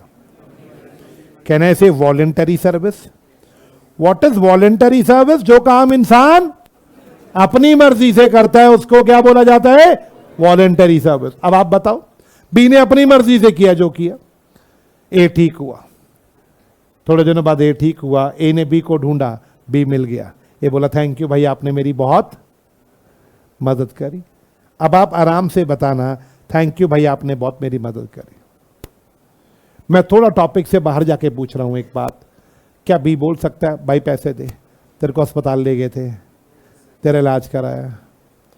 1 मिनट, बी बोल रहा भाई तेरे को अस्पताल ले गया था, ऑटो का 200 रुपये लगा, 300-400 रुपये और लगा, मेरा खर्चा आया, हाँ मेरा 1000 रुपये लगा, ला भाई पे कर। क्या बी बोल सकता है? सवाल का जवाब दो। बी अगर पैसे मांग रहा है तो ए बदले में क्या बोलेगा? सोचो, मैं तेरे को पैसे दे रहा हूं, तू मुझे क्या दे रहा है? तो उसने बोला मैंने तेरे को पास्ट में बचाया था, यस और नो? तो ए क्या बोलेगा? मेरे डिजायर पे बचाया था क्या? मैंने कहा था मेरे को बचा। मेरे लिए कोई कंसिडरेशन कब होती है? कमन फास्ट, जब क्या ए मरते समय डिजायर कर रहा था कि बी आके उसको बचाए? तो बी का बचाना ए के कंसिडरेशन नहीं हो सकता, क्योंकि वो ए के डिजायर पे नहीं है। यानी अगर बी अपने पैसे मांगता है, सब बच्चे हेल्प करो, बी क्या कह रहे हैं? मुझे मेरे पैसे दे दो, तो ए को बदले में कुछ मिल रहा है या नहीं मिल रहा? नहीं मिल रहा। क्या मेरी बात क्लियर? अब जो मैं बात बोल रहा हूं ध्यान से सुनना, लेकिन ऐसा कुछ नहीं हुआ, आउट ऑफ द वे नहीं जाते, टॉपिक पे वापस आती है। बी ने बचाया था ए को, ए उसके घर पहुंच गया, भाई शुक्रिया तेरा बहुत बहुत, तूने मेरी जान बचाई, भाई मैं तेरे को प्रॉमिस करता हूं मैं तेरे को अपनी जान बचाने के 50,000 रुपीज दूंगा, तूने मेरी जान बचाई, मैं तेरे से प्रॉमिस कर रहा हूं कि मैं अगले 1 तारीख को आऊंगा अगले महीने की और तेरे को 50,000 दूंगा। बी मुस्कुराया, बोला कोई बात नहीं भाई, देना हो दे देना। ए ने कमन फास्ट क्या किया बेटा बताना जरा? प्रॉमिस किया। क्लास बी ने मांगे या एक खुद प्रॉमिस करके गया? खुद प्रॉमिस करके गया। मेरा डाउट, ए ने किस बात के पैसे दे रहा है बी को? कमन फास्ट। क्या बी ने कोई वॉलंटरी सर्विस दी थी? आवाज नहीं आई। बी ने जो सर्विस दी थी किसको लिए दी थी? प्रॉमिसर यानी ए के लिए। कमन फास्ट। क्या ए उस समय मर गया था या जिंदा था? जिंदा था। क्या बात क्लियर? आवाज नहीं आई। 3 पॉइंट मैंने पढ़ दिया आपके सामने, क्लियर। अब ए ने बोला भाई तूने मेरी जान बचाई है, 50,000 मैं तेरे को दूंगा, ए बोल के चला गया। 3 बातें हो गई क्लियर। अब 1 महीना पूरा हो गया, ए नहीं आया, तो बी पहुंच गया। बी बोला भाई वो आपने कहा था आप कितने पैसे दोगे भाई, 2। ए बोला हाँ हाँ 50,000 देने को तैयार है, तू क्या दे रहा है बदले में। बात वही है, तू क्या दे रहे, तूने मेरे को बचाया, वो मेरे लिए कंसिडरेशन नहीं हो सकता क्योंकि वो मेरे डिजायर पे नहीं था, वो मेरे लिए कंसिडरेशन नहीं हो सकता। तूने मुझे क्या दिया। लॉ कहता है बिल्कुल ठीक बोल रहा है, बी ने उसको कुछ नहीं दिया। क्या मैं कुछ बोल रहा हूं, सुनाई दे रही है मेरी बात। बी ने जो दिया वो ए के लिए कंसिडरेशन नहीं है क्योंकि वो उसके डिजायर पे नहीं दिया गया। लेकिन क्या ए ने ठीक होने के बाद प्रॉमिस किया मैं तेरे को पैसे देना चाहता हूं। लॉ कहता है अगर ए बी को पैसे देना चाहता है और इसके लिए वो प्रॉमिस करके जा रहा है, अलर्ट अलर्ट अलर्ट, बेटा ध्यान से सुनना, समझ नहीं आएगा। अगर ए ठीक होने के बाद बी को प्रॉमिस कर रहा है मैं तेरे को 50,000 दूंगा, बदले में बी ए को कुछ नहीं दे रहा, तो यहां पे इनके बीच में एक वैलिड कॉन्ट्रैक्ट है। अगर 4 कंडीशन पूरी हो जाए इनके बीच में क्या है बच्चों, वैलिड कॉन्ट्रैक्ट। कंडीशन 1, ए किस बात के पैसे दे रहा है, जल्दी बोलो। क्योंकि बी ने उसको एक वॉलंटरी सर्विस दी। आवाज नहीं आई। सर्विस किसको दी बी ने, ए को। क्या ए एग्जिस्टेंस में था उस समय, यस और नो। 3 कंडीशन पूरी हो गई और ठीक होने के बाद कौन पैसे देने के लिए एग्री कर रहे हैं। अगर ए खुद कह रहे मैं पैसे देना चाहता हूं तो क्या कॉन्ट्रैक्ट वैलिड होगा ए और बी के बीच में। कंसेप्ट को समझो, कॉन्ट्रैक्ट इसलिए वैलिड है क्योंकि बी मांगने आए या ए ने खुद प्रॉमिस किया देने को। अगर प्रॉमिस किया तो कॉन्ट्रैक्ट, क्या अब ए को देने पड़ेंगे पैसे, यस। अगर ए प्रॉमिस ना करता, जल्दी बोलो, तो बी मांग नहीं सकता पैसे क्योंकि बी को कोई कंसेप्ट, बी ने ए को उसके डिजायर पे कुछ भी नहीं दिया। यहां पे ए को क्यों देना पड़ा, जल्दी बताओ। क्योंकि ए ने खुद आगे क्या किया है, प्रॉमिस। चौथी कंडीशन पढ़ो, कंडीशन नंबर 4 क्या लिखता है बताओ।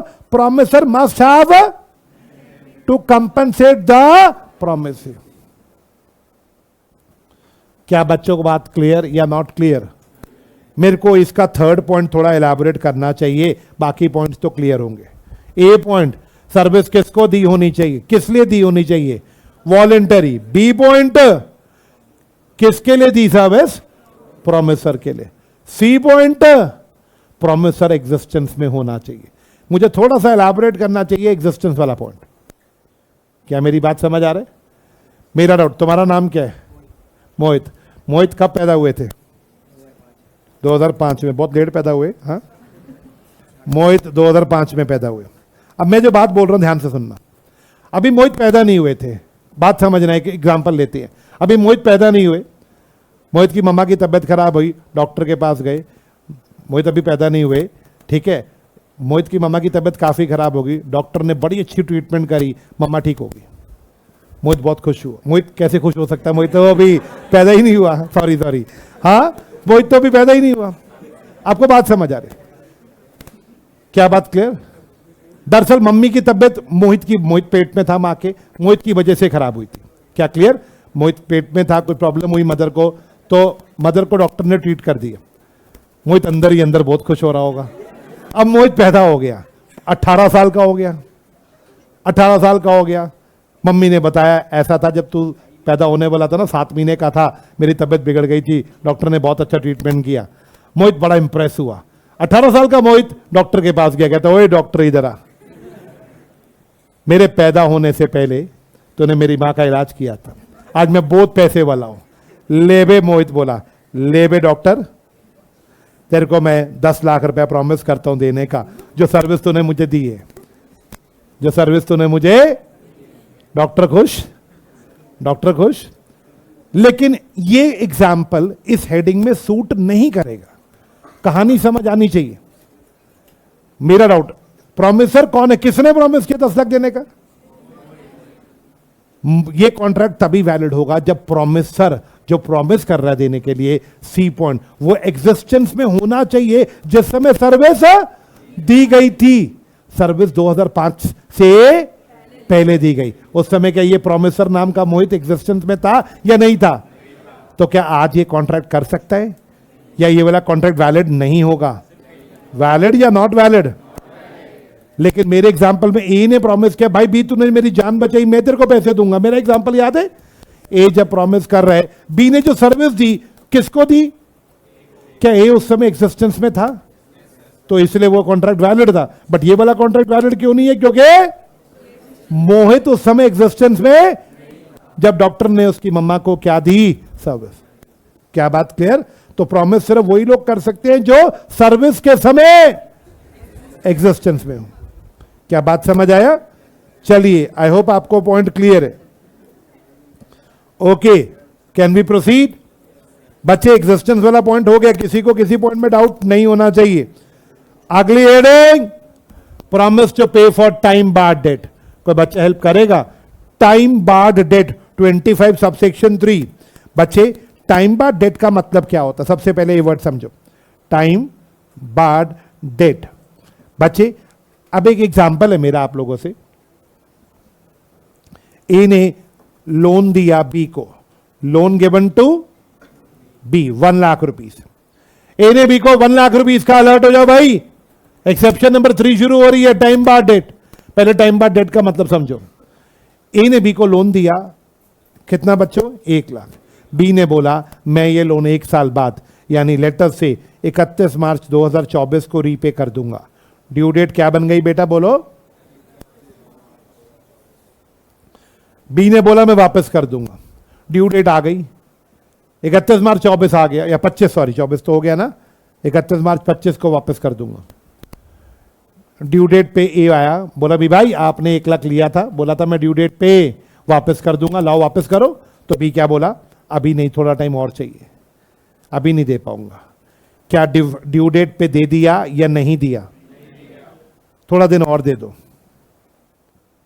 क्लियर? ए ने बोला चलो 2 महीने और ले लो। 2-3 महीने करके 1 साल पूरा हो गया, 31 मार्च 26 आ गई। ए फिर आया, भाई अब तो 1 साल हो गया, भाई मेरा लोन वापस करो। बी ने और टाल दिया, भाई अभी थोड़ा दिन और रुक जाओ। थोड़े दिन और रुक के 1 साल और बीत गया, 31 मार्च 27 आ गई। बी बोला अब तो मैं कोर्ट में, सॉरी ये बोला मैं तेरे खिलाफ कोर्ट में जा रहा हूं, मेरा पैसा 2025 में देना था, 27 आ गया, 2 साल हो गए, तू मेरा पैसा नहीं दे रहा। तो बी ने फिर हाथ जोड़ दिए, भाई थोड़ा टाइम और दे दो, भाई थोड़ा टाइम और दे दो। ए ने कहा चल थोड़ा टाइम और दे देते तेरे को, 1 साल और दे दिया। क्या आ गया? 31 मार्च 28 आ गया। 1 साल बाद डॉट ए फिर आया बी के यहां, बी मेरे पैसे दे, 2025 से आउटस्टैंडिंग पड़े हैं, 28 आ गया, कितने साल हो गए, मेरे पैसे दे। बी बोला, अभी तक बी बोलता था हाथ जोड़ के भाई दे दूंगा थोड़ा टाइम और, भाई दे दूंगा थोड़ा टाइम और। अब बी की एटीट्यूड बदल गया, इन्हें बोला मेरा पैसा दे, बी बोला जा नहीं देता, जो करना है कर ले। ये बोला ओए कोर्ट में घसीट के ले जाऊंगा। बी ने घड़ी देखी, बोला शाम के 5 बज रहे हैं, कोर्ट बंद हो चुकी है। कहा कल ले जाऊंगा। बी बोला अकल के बेवकूफ इंसान, मैं क्या बोलूंगा बाकी। हाँ जी, बेवकूफ इंसान। देखो लाइन क्या बोली बी ने, कभी भी किसी से डेट लेना हो ना, ध्यान से अलर्ट, कभी भी किसी से डेट पैसा वापस लेना हो ना, तो ड्यू डेट से 3 साल तक का टाइम लॉ देता है। 3 साल में अगर तू मेरे खिलाफ कोर्ट में जाना चाहता तो जा सकता था। 3 साल के बाद तेरा ये डेट टाइम बार हो गया, मतलब टाइम खत्म हो गया, अब तू मेरे खिलाफ कोर्ट में नहीं जा सकता, तेरा पैसा गया, अब तो मेरे खिलाफ कोर्ट में मेरी मर्जी मैं दूं, तू लीगली मुझसे ये पैसा रिकवर। कंसेप्ट को पकड़ो, अगर कभी किसी से पैसा लेना है तो ड्यू डेट से कितने टाइम में एक्शन ले लो, कोर्ट में ले जाओ। 3 साल में कोर्ट में केस कर दो, चाहे केस का फैसला आने में 50 साल लग जाए, कोई टेंशन नहीं है। तुम्हें कोर्ट में कितने दिनों में घुसना पड़ेगा? 3 साल के अंदर। अगर 3 साल से ऊपर हो गए तो कोर्ट में केस नहीं जाएगा, डेट क्या हो जाएगा? Time barred. टाइम बार्ड का मतलब होता है एक्सपायर हो गया डेट, अब आपको पैसा नहीं मिलेगा। तो इस एग्जांपल में किसका पैसा गयो? ए को उसका पैसा मिलेगा या नहीं मिलेगा? बी प्यार से देना चाहे तो दे सकता है, लेकिन लीगली कौन नहीं ले सकता? बी प्यार से बोले चले 1 लाख बनता, ले 10,000 रुपया कर चल निकल यहां से। बी प्यार से देना चाहे तो, लेकिन ए उसे कंपेल क्यों नहीं कर सकता? कंपेल तो अपने बाबा सर को फीस देनी है, किसी तरह 3 साल बस उन्हें टाल दो, किसी तरह 3 साल टाल दो। 3 साल के बाद वो कुछ नहीं कर पाएंगे, वो कोर्ट में तुम्हारे खिलाफ नहीं, हाँ क्लास से निकाल सकते हैं वो तुम्हें बात, क्योंकि क्लास उनकी है, लेकिन वो तुम्हारे से फीस रिकवर करने के लिए कोर्ट कचहरी में नहीं जा सकते। क्या बात क्लियर? तो what is the time bar debt? एक बार जरा बोर्ड पे देखना, अगर हमने किसी से पैसे लेने हैं तो कितने दिनों में ले लेने चाहिए? 3 साल में। अगर नहीं, गलत बोल रहा हूं, अगर हमने किसी से पैसे लेने हैं और वो हमारे पैसे नहीं दे रहा, डिफॉल्ट कर रहा है, तो हमें उसके खिलाफ कोर्ट में कितने दिनों में चले जाना चाहिए? डिफॉल्ट डेट से 3 साल। अगर 3 साल के अंदर हम उसके खिलाफ कोर्ट में नहीं गए तो डेट क्या हो जाएगा? अब हम कोर्ट में जा पाएंगे उसके खिलाफ या नहीं जा पाएंगे? नहीं जा पाएंगे। अब इस एग्जाम्पल में बताओ आप क्या करें? एक और उसके पैसे मिल पाएंगे या नहीं मिल पाएंगे? पक्का? लेकिन मेरा डाउट, एक को उसके पैसे नहीं मिल पाएंगे, इलीगली अपने पैसे रिकवर नहीं कर सकता। मेरा डाउट, अब ध्यान से सुनना, 3 साल पूरे होने के भी 1-2 साल बाद 2030 आ गया, 31 मार्च 2030। अलर्ट, पीछे बच्चे थोड़ा अलर्ट नहीं है गर्ल्स, 31 मार्च 2030 आ गया, 2 साल और बीत गए, कुल मिला के 5 साल हो गए। ये बेचारा उदास, उसके पैसे नहीं मिले उसको। बी को तरस आ गया, मैंने बोला था ना बी देना चाहे तो दे सकता है। बी को तरस आ गया, बी ने बोला आ भाई ये इधर आ, तेरे 1 लाख देना था ना, जा प्रॉमिस करते हैं तेरे को 30,000 दे देंगे। ए ने हाथ जोड़ लिए, भाई कुछ तो दे रहे हो, दे दो भाई 30 ही दे दो। अभी नहीं देंगे, क्या कर रहे हैं? तेरा 1 लाख देना था, 1 तो देंगे नहीं, चल तू भी क्या याद रखेगा, 30 दे देंगे। ये बात ए ने किसको बोल दी? सॉरी, किसने किसको बोल दी? बी ने ए को बोल दी। ए बहुत खुश, ए बहुत खुश। ऐसा है अगले संडे आ जाइयो, अपना कितना पैसा ले जाइयो? 30,000। ए कहता बाबूजी संडे को सुबह आ जाऊंगा।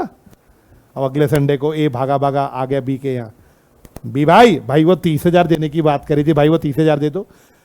ए को बिल्कुल नहीं याद के 1 लाख है, क्योंकि 1 लाख तो क्या हो चुका था टाइम बाद, तो अब वो 1 लाख मांग ही नहीं रहा। वो क्या बोला? भाई आपने 30,000 देने की बात करी थी बी भाई, वो 30,000 दे दो। बी बोला ले, हम तेरे को 30,000 दे रहे हैं, हम तेरे को 30,000 दे रहे हैं, कमन तू क्या दे रहा है? ए हाथ जोड़ता, भाई मैं तो बहुत गरीब हो गया, मेरे पास तो देने को कुछ भी नहीं, मैं तो कुछ नहीं दे रहा। कह रहा भाग यहां से, मैं नहीं दे रहा। बी ने डांट के भगा दिया। अब मेरा डाउट, ए बेचारा रोता रोता जा रहा था, कौन मिल गया रास्ते में? लॉ मेकर मिल गए। लॉ मेकर बोले बेटा क्या हुआ? ए ने सारी बात बताई।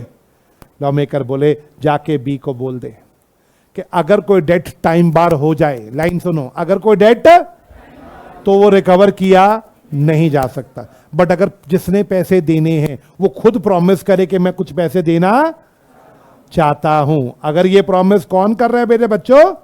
जिसने पैसे, अगर वो प्रॉमिस राइटिंग में करे, दोबारा प्रॉमिस किस में करे? तो बेटा अगर वो प्रॉमिस राइटिंग में करेगा तो उसका और तेरा कैसा कॉन्ट्रैक्ट होगा? चाहे तू उसको कुछ भी ना दे तो भी कॉन्ट्रैक्ट क्या होगा? वैलिड। अगर उसने प्रॉमिस किया है तो तू कोर्ट में जाके लीगली 1 लाख रिकवर कर पाएगा या जितना प्रॉमिस है उतना? यानी इस एग्जांपल में सिर्फ कितना रिकवर कर पाएगा? 30,000। तो सब बच्चे बताओ एक कितना रिकवर कर सकता है जल्दी? क्योंकि एग्रीमेंट किसने खुद पंगा लिया? बी ने खुद राइटिंग में बोला मैं 30 देना चाहता हूं। अगर बी ने बोल दिया मैं 30 देना चाहता हूं तो अब ए रिकवर टाइम बाद डेट रिकवर कर सकता है या सिर्फ प्रॉमिस्ड अमाउंट रिकवर कर सकता है? वो भी तब जब एग्रीमेंट किस में होगा? राइटिंग। तो कंसेप्ट समझ के बताना जल्दी से। When a promise is made in to pay a debt barred comma then it is सब बच्चे बताना इनफोर्सेबल का मतलब क्या? 30,000 के कॉन्ट्रैक्ट को कोर्ट में लेके जा सकते हैं क्या? कोर्ट दिलवा देगा 30,000, बट कोर्ट 1 लाख नहीं दिलवा सकता। मेरा डाउट, सब बच्चे हेल्प करोगे मेरी? क्या मैं पूछ सकता हूं इन दोनों केसेस में, इन दोनों एक्सेप्शन में आप खुद पंगे ले रहे हो तो आपको पे करना पड़ रहा है, अगर आप में से कोई मेरी बात को समझे तो। सेकंड में भी, क्या पास्ट वॉलंटरी सर्विस में बी ने एक्सीडेंट से बचाया, ए को एक्सीडेंट में बचाया, क्या बी पैसे मांग रहा था या ए खुद जा रहा था देने? और अब थर्ड एडिंग में देखो, ए के पैसे डूब चुके हैं, टाइम बार्ड हो चुके हैं, उसको पता उसको उसके पैसे, लेकिन क्या बी खुद आया, ला तेरे 30,000 दे देता हूं? यानी इन दोनों में कॉमन बात देखी है आपने, जिसने पैसे देने हैं वो खुद आ रहा है प्रॉमिस करने के मैं देना। लॉ कहता है अगर वो खुद आ रहा है प्रॉमिस करने तो फिर तो कॉन्ट्रैक्ट क्या होना चाहिए? वैलिड। क्या लॉजिक समझ आ गया? हाँ जी, चलिए, क्या बात क्लियर? चौथा पॉइंट कौन सा आया बेटा? एजेंसी। हाँ जी दोस्तों, now what is agency? Alert. मैंने कल समझाया था, एजेंट मतलब हमारे लिए कोई बंदा काम कर रहा है तो वो हमारा कौन है बेटा? एजेंट। जो हमारे लिए कोई, कमन फास्ट, जो हमारे लिए कोई, वो हमारा कौन है बच्चों? एजेंट। आपको ये बात क्लियर है? आवाज नहीं आई? अब मेरा सवाल, मेरा क्वेश्चन, मैं प्रिंसिपल, एजेंट का जो बॉस होगा उसको क्या बोलेंगे? और जो काम करेगा वो कौन होगा? मैंने काम करवाया, मैं प्रिंसिपल, और आप कौन? आपका नाम क्या है? दीपांशु। मेरा नाम अश्मीत, मैं प्रिंसिपल, दीपांशु मेरा एजेंट। दीपांशु यार जा मेरी गाड़ी रिपेयर करवा ला, दीपांशु यार जा मेरे घर पे हुआ, दीपांशु से मैंने 3-4 काम करवा लिए, सुबह से लेके शाम हो गई। दीपांशु ने मुझे क्या दिया? सब बच्चे बताओ, सर्विस। दीपांशु ने मुझे क्या दी, बदले में मैं क्या दूं? मनी, यस और नो? दीपांशु ने मेरे लिए काम किया, मैं कहा दीपांशु कितने पैसे? कह रहे 1,000 रुपये दिहाड़ी है, जो मर्जी करा लो। तो मेरा सवाल, मैं कितने पैसे दूंगा? 1,000। बात समझ रहा? अब जो मैं बात बोलूंगा, कहता सर कोई बात नहीं, कुछ नहीं चाहिए। मनी मांग भी सकता है और फ्री में भी काम कर सकता है, हमें फ्री वाले पे ध्यान देना है। एजेंट ने हमें कंसिडरेशन के रूप में अपनी क्या दी? हम जब पैसे देने लगे, कहता सर नहीं चाहिए, मैं फ्री में काम करना चाहता हूं। आपका काम कभी कभी तो करना होता है, मैं फ्री में कर देता हूं। अगर एजेंट फ्री में सर्विस देना चाह रहा है तो एजेंट को कुछ मिला या नहीं मिला? आवाज नहीं आई? या हम नहीं दे रहे या वो खुद बना कर रहा है मुझे नहीं चाहिए? लॉ कहता है अगर एजेंट फ्री में काम कर देना प्रिंसिपल के लिए तो गलती प्रिंसिपल की नहीं है, एजेंट खुद पैसे नहीं ले रहा। क्या प्रिंसिपल और एजेंट के बीच में एक वैलिड कॉन्ट्रैक्ट बने या ना बने? आप बताओ, कॉन्ट्रैक्ट क्या होगा बेटा? जल्दी बोलो, कॉन्ट्रैक्ट क्या होगा बेटा? कब, क्यों वैलिड है? क्योंकि कमन फास्ट कंसेप्ट समझो एक बार फिर से। अगर प्रिंसिपल और एजेंट के बीच में, एजेंट तो प्रिंसिपल को कंसिडरेशन के रूप में अपनी क्या दे रहा है, लेकिन बदले में कुछ भी नहीं ले रहा, तो क्या कॉन्ट्रैक्ट वैलिड होगा? लॉ कहता है वैलिड है, क्योंकि प्रिंसिपल देना नहीं चाह रहा है या एजेंट खुद ही मना कर रहा है, तो कॉन्ट्रैक्ट नॉट वैलिड या वैलिड? तो किसी भी कॉन्ट्रैक्ट ऑफ एजेंसी में अगर एजेंट मना कर दे कि मुझे पैसे, तो भी कॉन्ट्रैक्ट क्या होगा? वैलिड। बोलो जी, क्या बात क्लियर है? आवाज नहीं आई?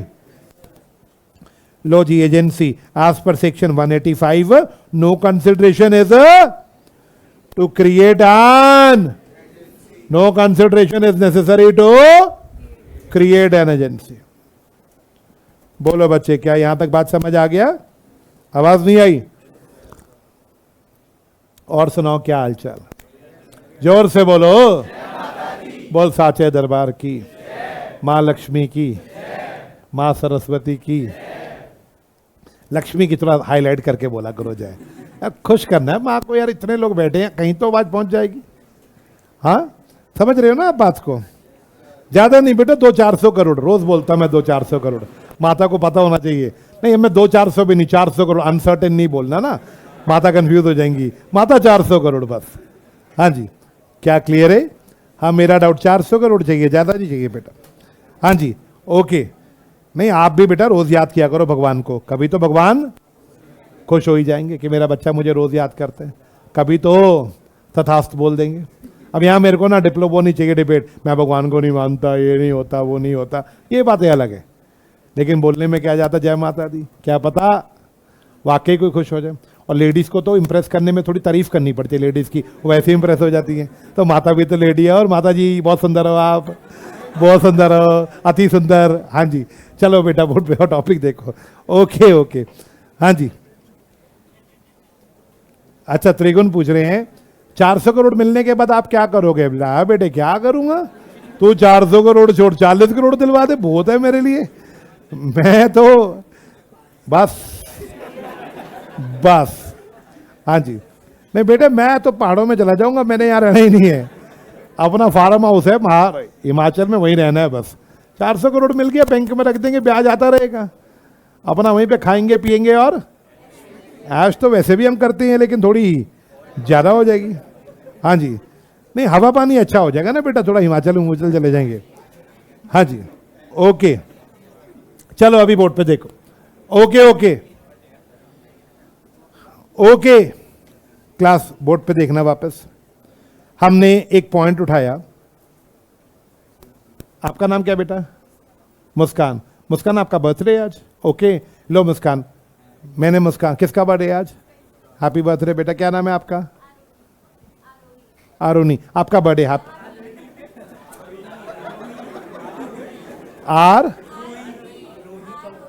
आरोही, ठीक है बेटा। हाँ अब इनका बर्थडे भाई, हैप्पी बर्थडे बच्चे। अब इनको मैंने गिफ्ट दिया, एग्जाम्पल के रूप में मैंने इनको गिफ्ट दिया। इनका बर्थडे था तो मैंने, अश्मीत ने इस बच्ची को गिफ्ट में मैंने इनको एक वॉच दे दी। ध्यान से सुनना, मैंने इनको एक वॉच दे दी, इनका आज बर्थडे। अगले दिन ये आई, मैं इसको देख रहा हूं, घड़ी पहनी हुई है पर कुछ बोली नहीं है। दूसरे दिन आई, कुछ नहीं बोली। तीसरे दिन आई, कुछ नहीं बोली। अगले 4-5 दिन बाद मेरा बर्थडे था, मेरे पास आई सर हैप्पी बर्थडे। मैं देख रहा हूँ कोई सामान मेरे को देगी है, इसने कुछ भी नहीं दिया। मेरी घड़ी पहन रखी है इसने। 10-15-20 दिन हो गए। हाय मुझे ना गुस्सा आ रहा है। अब आपको समझ आ रहा होगा क्यों गुस्सा आ रहा है। मैंने गिफ्ट दिया, इन्होंने तो कुछ भी नहीं दिया। एक दिन मैं इनके पास चला गया, मैं कहा मैडम आपको मैंने घड़ी दी थी। कहती हाँ sir thank you very much, बहुत अच्छी घड़ी है। मैंने कहा थैंक यू नहीं, आपको मैंने घड़ी दी थी। समझ अभी भी नहीं आ रहा इनको। मैंने तीसरी बार बोला मैंने आपको घड़ी दी थी। कहती सर मैं समझ ही नहीं आपकी बात। मैं कहा मैडम मैं ये कह रहा हूं मैंने आपको घड़ी दी तो आप भी तो कोई चीज दो मेरे को, तभी तो कॉन्ट्रैक्ट वैलिड होगा।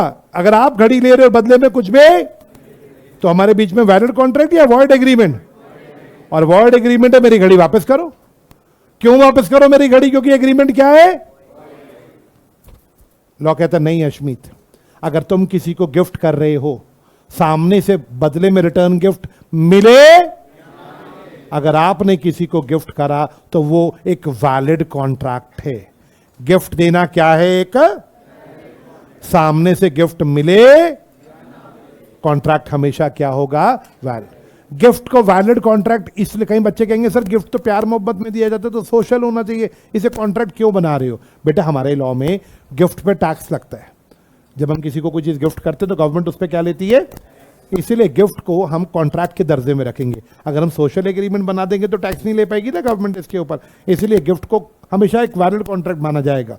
तो कंसेप्ट समझो एक बार फिर से, अगर हमने किसी को गिफ्ट दिया बदले में उसने हमें कोई रिटर्न गिफ्ट, तो कॉन्ट्रैक्ट नॉट वैलिड या वैलिड?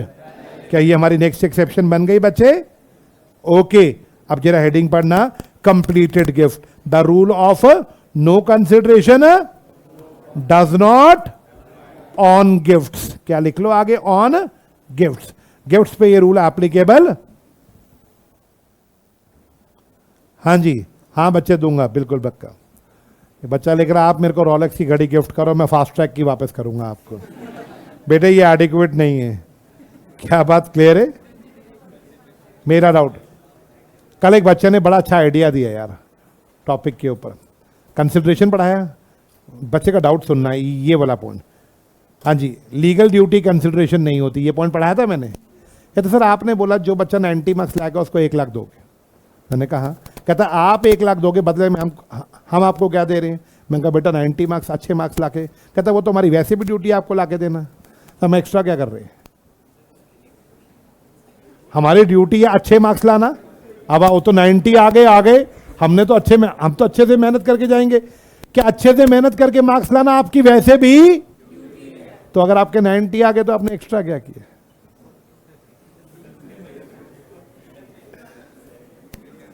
तो क्या ये मेरे लिए कंसिडरेशन है या नहीं है?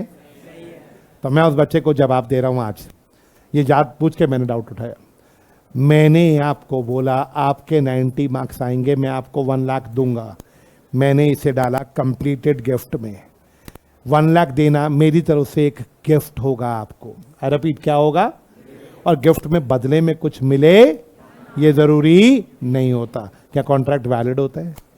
तो इसे आपने कौन सी हेडिंग में सीखना है? कंप्लीटेड गिफ्ट में। आई होप आपको 5th हेडिंग समझ आ गया। Can we proceed?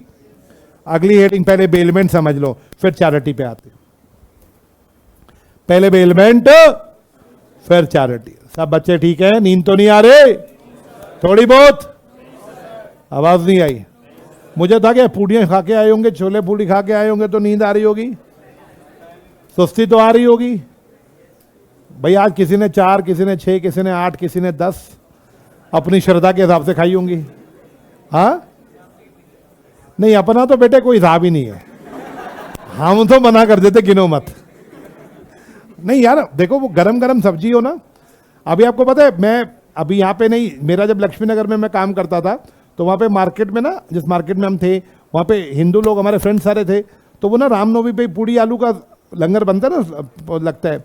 तो मैं उनको कहता था, देखो मेरे से आप 1000, 2000, 5000 जितनी दक्षिणा चाहिए ले लो, लेकिन मेरे को फलवा नहीं चाहिए। मुझे क्या चाहिए? आलू, और वो बड़ी स्वाद लगती थी मेरे को। मैंने उनको कहना गिन के पूड़ी मत लाना, जितनी ला सकते हो, मैं वेस्ट नहीं करूंगा। यार वो यार हम पंजाबी लोग हैं, मेरे को तो ऐसा लगता है हम देखते ही नहीं खाते समय। हमें मेरे आपको आपके पापा ने क्या सिखाया मुझे नहीं पता। मेरे पापा तो 2 बात सिखाते थे। पंजाबी में बोल रहा हूँ, फिर इसे हिंदी में ट्रांसलेट करूंगा। रज के वाह दब के खा, रज के वाह दब के खा। मतलब मेहनत करते समय भी रज के मेहनत करो, जितनी मेहनत कर सकते हो उतनी करो, और खाते समय भी फिर दबा के खाओ। तो वो अब हमें वही बात हमारे दिमाग में बैठी है, खाते समय भी नहीं देखना और मेहनत करते समय भी नहीं देखना। हाँ वो बात अलग है कि आप मेरा साइज देख के आपको पता लग रहा होगा। मैं हमें तो भाई मेरे को और किसी चीज़ का शौक नहीं है, सिर्फ खाने पीने का। अच्छा, बाहर का खाने का शौक नहीं है मेरे को, मैं बाहर का शौकीन नहीं हूँ। बाहर बस एक बटर चिकन लेता हूँ मैं बाहर से। बाकी मुझे बटर चिकन, बटर नान, बस 2 चीज़ें बाहर की, बाकी सब कुछ प्याज घर का होता है। ठीक है, ओके चलो लेट्स कम बैक। टॉपिक है bailment. Alert. Now what is bailment? Alert है भाई? जाग रहे हैं? अच्छा कंक्लूजन दो। पूड़ी का साइज तो इतना सा होता है, तो कोई हिसाब थोड़ी ना होता है। कहीं तो उसे एक ही कढ़ाई में खा जाती है। मैंने देखी है कई लोग निकल ही जाते हैं पूरी की पूरी पूड़ी। तो जिनकी एक पूड़ी एक कढ़ाई है वो तो 20-25 रगड़ ही देते होंगे, है कि नहीं? नहीं तो आम तौर पे पूड़ी को 2 कढ़ाई में डिवाइड करते हैं कई लोग, बीच में से तोड़ी, और अब 2 कढ़ाई है। आम तौर पे 15-16 कढ़ाई तो और बंदा खाता है। तो मेरा अगर 1 की 2 हो रही हैं तो मेरा हिसाब से 10-12 पूड़ी, तो 8 से 10 पूड़ी तो नेचुरल सी बात है, बंदा खा रहा है। अब मैंने बोला 10, हाँ कह रहे हाँ इतनी तो खा ही लेते हैं, तो ये तो नेचुरल नॉर्मल बात है। रोटी से तो साइज बहुत छोटा होता है पूड़ी का। चलो लेट्स कम बैक। भूख लग गई यार, चलो अगला पॉइंट। अगला पॉइंट, हाँ जी अगली हेडिंग। क्या मतलब? कैटेगरी से मतलब क्या तुम्हारा? सिंगल? नहीं मैं 2 वाले हूं, वो ना हबशी लगता है फिर अगर पूरी की पूरी डाल दे तो मैं तो एक पूड़ी के 2 साइज, नहीं मैं कई बार 3 भी कर लेता हूं, ऐसी बात है। नहीं खाना है, दिखा के थोड़ी ना खाना है। ऐसे खाएंगे करके तो वो तो बहुत ही ऑड लगेगा। चलो ओके जतिन, चलो आओ बोर्ड पे देखते हैं। हाँ जी ओके, टॉपिक से बाहर हो गया बहुत। अभी जरा देखो, हमारे सामने कंसेप्ट है बेलमेंट। मेरा सवाल बच्चों आपसे, बेलमेंट का मतलब क्या है पहले ये समझो। चैप्टर है डिटेल में, ठीक है, आगे चैप्टर मिलेगा बेलमेंट का पढ़ना अपने कोर्स में। बेलमेंट का मतलब हमने अपनी किसी डिलीवरी दी अपने गुड्स की किसी पर्पस के लिए, इस कंडीशन पे कि हमारा सामान हमें पर्पस पूरा होने के बाद वापस कर देना। जब ये 4 कंडीशन पूरी हो जाए तो बोलते हैं बेलमेंट है।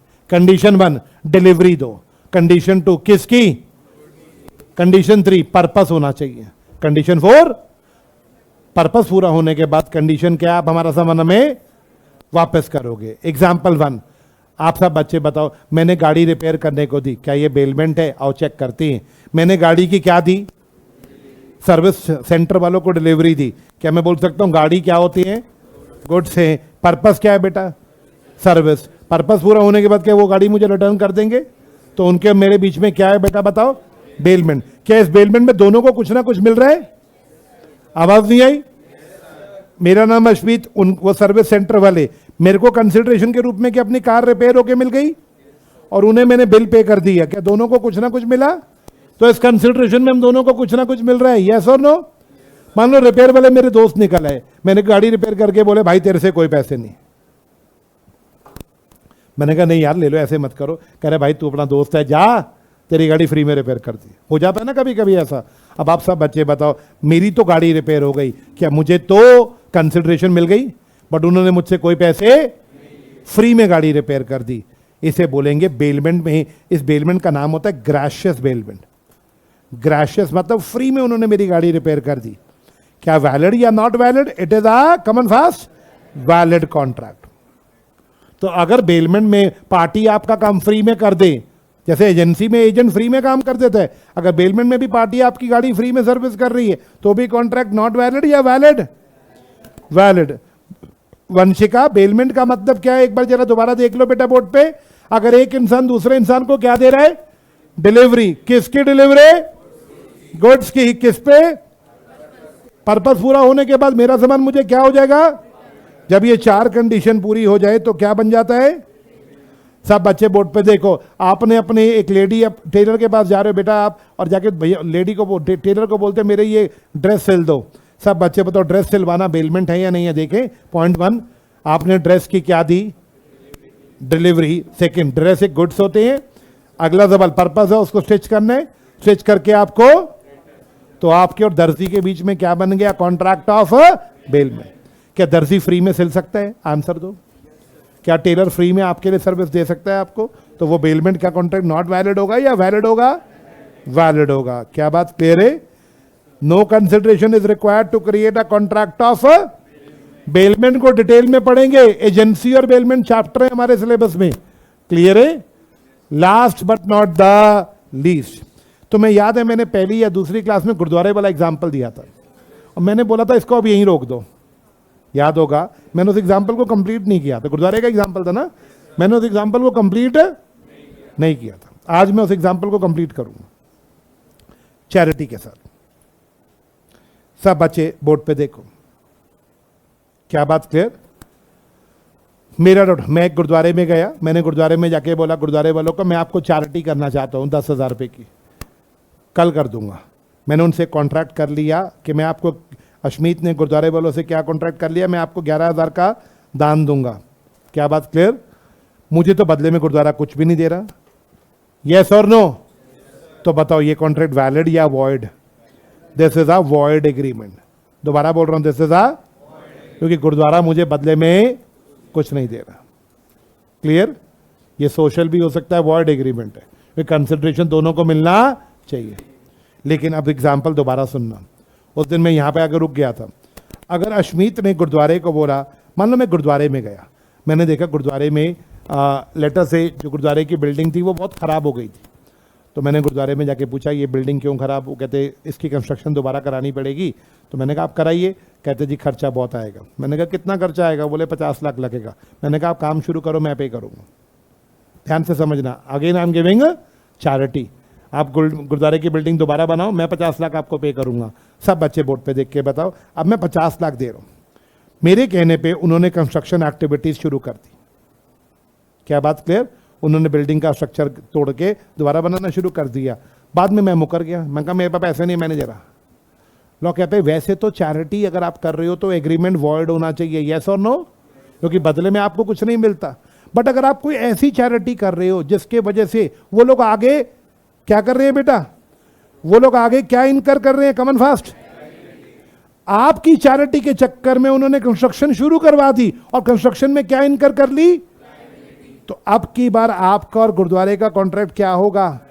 अगर आप शराफत से नहीं दोगे उनका 50 लाख तो वो आपसे लीगली रिकवर क्योंकि उन्होंने आपके कहने पे ही लायबिलिटी, उन्होंने गुरुद्वारा बनाना शुरू कर दिया और मुझे कह रहे पैसे तो मैं नहीं दे रहा पैसे, उन्होंने कोर्ट में केस कर दिया मेरे खिलाफ, जब तक कोर्ट में केस चला गुरुद्वारा बन गया पूरा। अब क्या कोर्ट में आके वो बोल सकते सर इनके कहने पे हमने गुरुद्वारे की कंस्ट्रक्शन दोबारा कराई, टोटल कितना पैसा लगा, इनको देना पड़ेगा, इन्होंने एग्रीमेंट किया था। अगर आपने चैरिटी के लिए एग्रीमेंट किया और उस बंदे ने, गुरुद्वारे मंदिर वालों ने आपके कहने पे लायबिलिटी इनकर कर ली, तो अब आप पीछे नहीं हट सकते, आपका कॉन्ट्रैक्ट वैलिड है, आपको देना। अब आप चैरिटी वाले एग्जांपल्स को कंपेयर करो, किस केस में वैलिड है, किस केस में वॉइड है। अगर सिर्फ चैरिटी दे रहे हो तो वॉइड एग्रीमेंट है, लेकिन अगर चैरिटी के बदले कमन फास्ट सामने वाले लायबिलिटी इनकर कर रहे हैं तो कॉन्ट्रैक्ट क्या होगा, लॉजिक देना पड़ेगा। या समझ आ गया?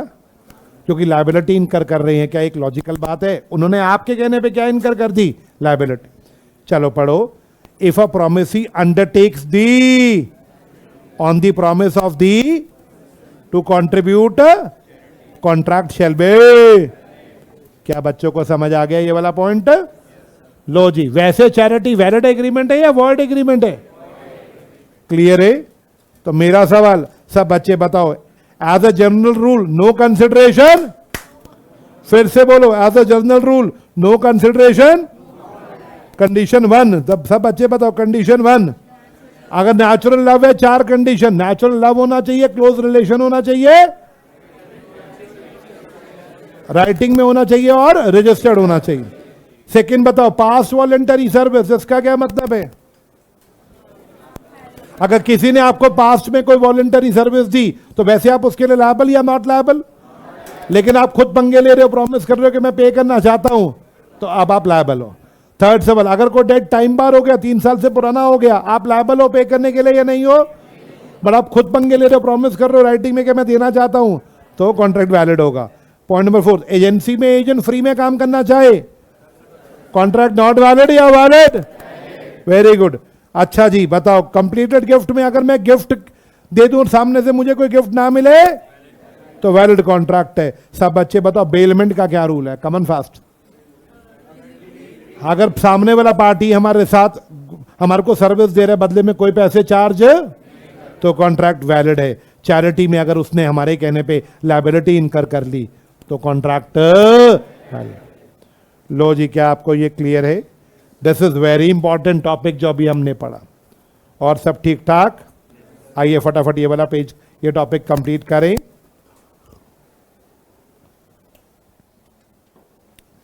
हाँ जी, मेरा सवाल, थक गए बच्चे? बोर तो नहीं हो गए? अभी तो एक क्लास और भी है। कौन सी? हाँ, मैथ्स की तो यार क्लास, यार थ्योरी प्रैक्टिकल का कॉम्बिनेशन बड़ा बढ़िया होता है। यहाँ पे अगर थोड़ी बहुत सुस्ती आ भी जाए ना, अगली क्लास मैथ्स की है, वहाँ हाथ तेज तेज चलेंगे तो अपने आप गायब हो जाती है ना। हाँ, और अगर दोनों क्लास थ्योरी हो तो कितना मजा कॉम्बिनेशन होगा। पहले लॉ है फिर इको है भाई साहब। आप घर से 2 चीजें लाओगे, चद्दर भी लाओगे, कंबल भी लाओगे। लॉ की क्लास में चद्दर ओढ़ दोगे, इको आते आते तो कंबल भी ले लोगे। बस भाई, अब हम और नहीं सुन सकते। हाँ जी, मेरा सवाल, नहीं, ओके। अगला टॉपिक, सब बच्चे बोर्ड पे देखो, एक बहुत प्यारा कंसेप्ट है, अलर्ट हो गए तब शुरू करेंगे। अलर्ट बच्चे, कल की क्लास में एक कंसेप्ट सिखाया था, रिकॉल कराओ। क्या कोई थर्ड पार्टी यानी स्ट्रेंजर जो पार्टी नहीं है, या स्ट्रेंजर टू कॉन्ट्रैक्ट, एक वर्ड बोलता हूं, स्ट्रेंजर टू कॉन्ट्रैक्ट को इजी भाषा में बोलना हो तो क्या बोलो बेटा? क्या कोई स्ट्रेंजर या कोई थर्ड पार्टी कंसिडरेशन दे सकती है? हमने आंसर लगाया यस। क्या स्यू भी कर सकती है कॉन्ट्रैक्ट पे? अब आंसर है नो।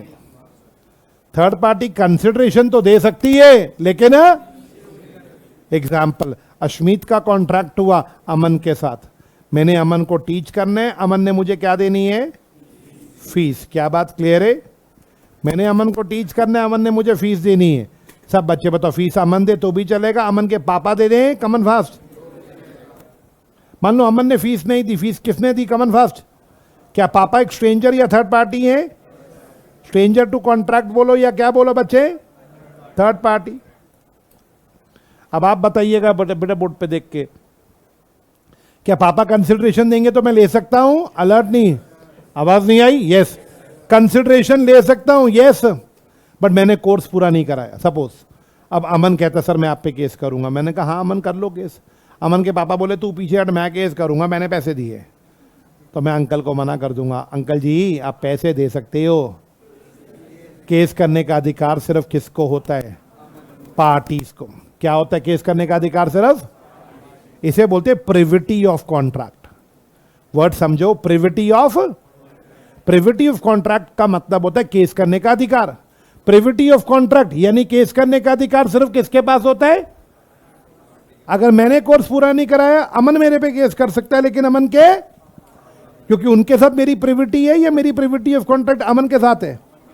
जिसके साथ कॉन्ट्रैक्ट होगा उसी के साथ आपकी क्या होगी? Privity of. उस प्रिविटी में आप उस पे केस कर सकते हो और वो आप पे केस कर सकता है, लेकिन कोई, आप सोचो प्रिविटी ऑफ कॉन्ट्रैक्ट का मतलब एक बंधन, हम दोनों बंध गए हैं, मैं और अमन, इसमें अमन के पापा नहीं बंधे, वो हमारे पे केस नहीं कर सकते। तो I repeat, stranger can give consideration but stranger can't sue. क्या बात क्लियर है? स्यू सिर्फ किसको अलाउड है? फास्ट फास्ट बोलो। सिर्फ पार्टीज को, क्योंकि पार्टीज में ही क्या होता है? क्या बोलोगे? बंधन के जला। पार्टीज में क्या होती है? Privity of contract. पार्टीज में बंधन होता है, इसलिए पार्टी एक दूसरे पे केस कर सकती है, लेकिन कौन नहीं कर सकता? क्या बात क्लियर है? ओए आवाज नहीं आई? पढ़िएगा, पढ़िए। The consideration for an agreement may proceed from यानी कंसिडरेशन कौन दे सकता है? लेकिन आगे पढ़ो, but such third party, this is called doctrine of privity of contract. मतलब बंधन। बंधन किसके बीच में है? ये बंधन तो बस से आगे मत जाओ, अभी बताओ। बंधन तो प्रिविटी ऑफ कॉन्ट्रैक्ट है। आई होप आपको क्लियर है। हाँ जी, अब ध्यान से सुनना। ओए फिर से आ गई ओए 7 एक्सेप्शन। ओए फिर सर ये एक्सेप्शन इतनी सारी मत पढ़ाया करो सर, बहुत बोर हो जाते हैं। लेकिन बेटा क्या करें, अगर ये एक्सेप्शन खत्म तो क्या ये पेज खत्म? ये पेज खत्म तो क्या ये चैप्टर खत्म? क्या बात है, फिर तो खत्म होना चाहिए आज। हाँ, मेरा डाउट। अच्छा, लॉ की क्लास के बाद मैथ्स की क्लास में ऐसा तो नहीं होता, हाय बहुत थक गए आज, लॉ पढ़ लिया? हाँ नहीं, वैसा वर्षा करवा दे, पहले मैथ्स करवा दे, फिर तो रोज 7 बजे भी नहीं क्लास जाएगी, 6:30 ही छोड़ जा करूंगा। जाओ ऐश करो। नहीं नहीं, मैथ्स को पीछे ही रहने दो, है ना मेरा सवाल। चलो अब बात का जवाब। मैं जो बात बोल रहा हूं उसको ध्यान से सुनना। अरे अलर्ट, क्या स्ट्रेंजर को केस करना अलाउड? जल्दी बोलो। As a general rule stranger case है, लेकिन फिर से 7 एक्सेप्शन जिसमें स्ट्रेंजर को भी केस करना अलाउड हो। यानी प्रिविटी ऑफ कॉन्ट्रैक्ट की 7 एक्सेप्शन जहां पे स्ट्रेंजर को केस करना allowed. As a general rule stranger can sue या कांट स्यू?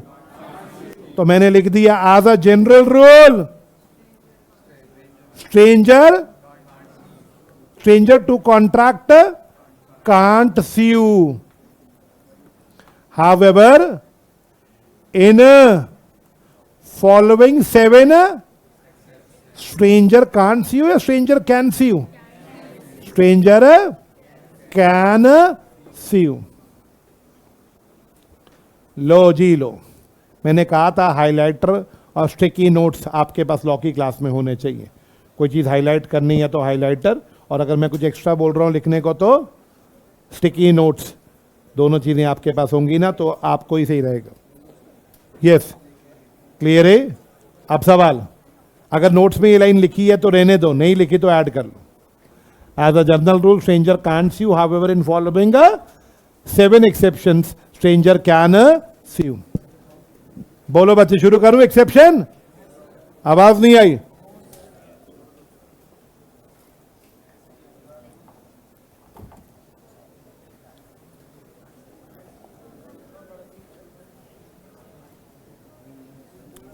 ये लो जी, पहली एक्सेप्शन।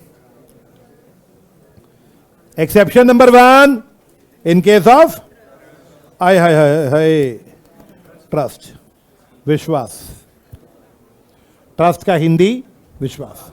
अब समझेंगे, क्लास अलर्ट हो जाना। 7 पॉइंट बहुत बढ़िया पॉइंट है ये। 7 एक्सेप्शन हैं, हर एक्सेप्शन समझ आनी चाहिए, कोई भी एक्सेप्शन रेपिटेटिव नहीं है, ठीक है। मेरी पहली एक्सेप्शन ट्रस्ट। बच्चे, ट्रस्ट का मतलब देखो, भरोसा होता है, वो बात तो सही है। अब लॉ में ट्रस्ट का क्या मतलब होता है?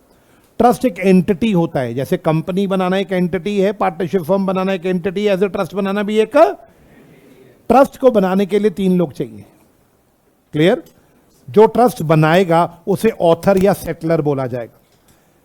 सेटलर या ऑथर, जो जिसके फायदे के लिए ट्रस्ट बनाया जाएगा वो बेनिफिशियरी होंगे, और जो ट्रस्ट मैनेज करेगा वो ट्रस्टी होगा। ट्रस्टी ट्रस्ट को मैनेज करेगा, बनाने वाले को क्या बोलेंगे? ऑथर, और जिसको बेनिफिट होंगे वो कौन होगा? क्या बात क्लियर है? अब मैं कुछ बात बोल रहा हूं, ध्यान से सुनो। ऑनलाइन वाले बच्चों प्लीज बोर्ड पे देखो, छोड़ दो बाकी कमेंट्स करना अभी। ऑथर या सेटलर कौन हुआ बच्चों? जो ट्रस्ट है, और जो ट्रस्ट चलाएगा वो ट्रस्टी, और जिसके फायदे के लिए बनाया जाए। अलर्ट हो जाना। मान लो मां लक्ष्मी ने मेरी तमन्ना पूरी कर दी, मेरे पास 400 करोड़ आ गए, मान लो। देखो, कहते हैं बोलते रहना चाहिए, आ जाते हैं कभी कभी। हाँ, मान लो मां सरस्वती ने मेरी, नहीं, सरस्वती लक्ष्मी दोनों माता खुश होगी, तो उन्होंने मेरे को, मां सरस्वती पहले खुश हुई, मेरी कोई क्लास वायरल हो गई, और मैं भी फिजिक्स वाला बन गया दूसरा, है ना, आप कह सकते हो। देखो, पहले सरस्वती को खुश करना पड़ेगा, लक्ष्मी तो अपने आप। मैं उल्टा कर रहा हूं यार, इसका मतलब मैं लक्ष्मी की तरफ भाग रहा हूं। मुझे मां सरस्वती तेरी बहुत बहुत जय। आओ अभी बोर्ड पे देखो।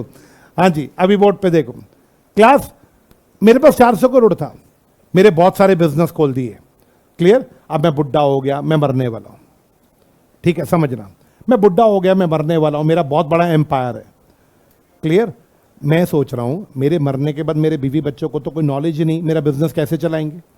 तो मैं अश्मीत, मैंने एक अपने फ्रेंड को बुलाया, फ्रेंड का नाम अमन था। मैंने कहा, अमन, मैं तेरे को सैलरी दूंगा, मेरे मरने के बाद तू मेरा सारा बिजनेस चलाएगा एज अ ट्रस्टी। सारा बिजनेस किसका हो जाएगा मेरे मरने के बाद? ट्रस्ट का ना, अमन का नहीं। सारा बिजनेस किसको दे रहा हूं मैं?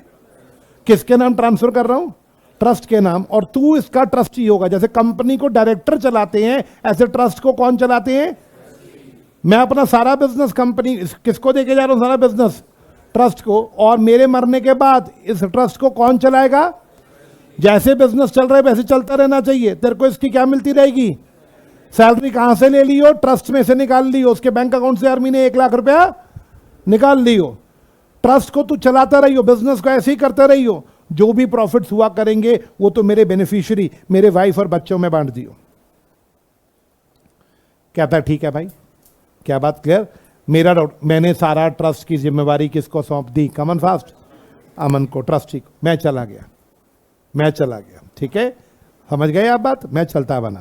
अब मुझे एक बात सोच समझ के बताओ, किसके बीच में क्या कॉन्ट्रैक्ट हुआ है? अमन के बीच में और अश्मीत के बीच में कॉन्ट्रैक्ट हुआ है, जिसमें अमन को बोला कि ट्रस्ट चलाओ और प्रॉफिट हर महीने या हर साल किसको देते रहो? मेरी। क्या बात क्लियर? मेरे जाने के बाद अमन ने तो अपनी औकात दिखा दी, वो बिजनेस अपनी मर्जी से कर रहा है, मेरी वाइफ को कुछ भी अमाउंट पे नहीं कर रहा। मेरी वाइफ थी, लॉस को भी आता था। मेरी वाइफ ने अमन पे को नोटिस भेजा, चुपचाप प्रॉफिट दे, नहीं तो तेरे पे केस करेंगे। वो कहता है, अरे तू कैसे केस कर सकती है मेरे पे? मेरा कॉन्ट्रैक्ट तेरे साथ थोड़े ना हुआ, मेरा कॉन्ट्रैक्ट अश्मीत के साथ हुआ। अश्मीत और मेरे बीच में क्या थी? जल्दी बोलो। प्रिविटी। क्या थी? मैं कॉन्ट्रैक्ट फॉलो ना करूं तो मेरे पे केस कौन कर सकता है? कॉन्ट्रैक्ट में लिखा था हर महीने प्रॉफिट दूंगा या हर साल प्रॉफिट दूंगा, मैं दूं या? मेरे पे केस सिर्फ कौन कर सकता है? अश्मीत, क्योंकि वही मेरी पार्टी है, वो मर चुका है। तुम मेरे पे केस है? तुम कौन हो? जल्दी बोलो।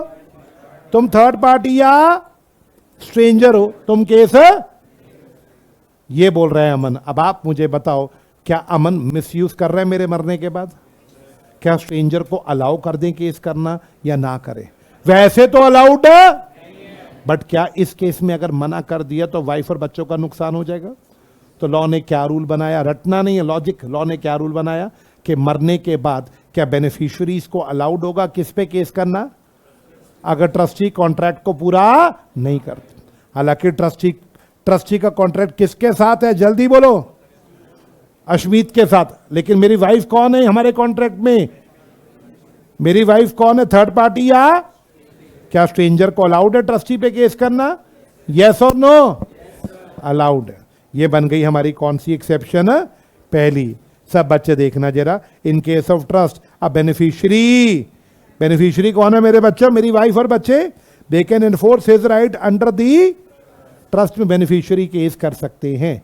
किस पे करेंगे? ट्रस्टी पे।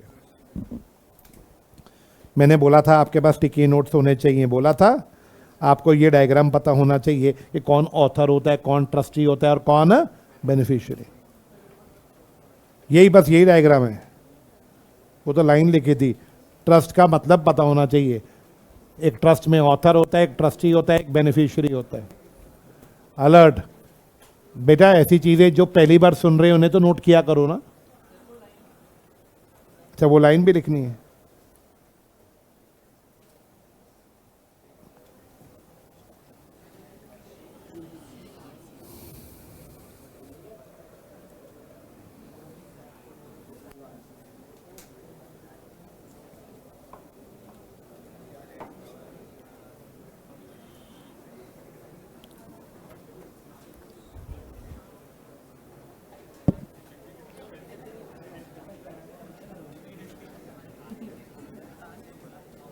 अलर्ट, बातचीत बंद।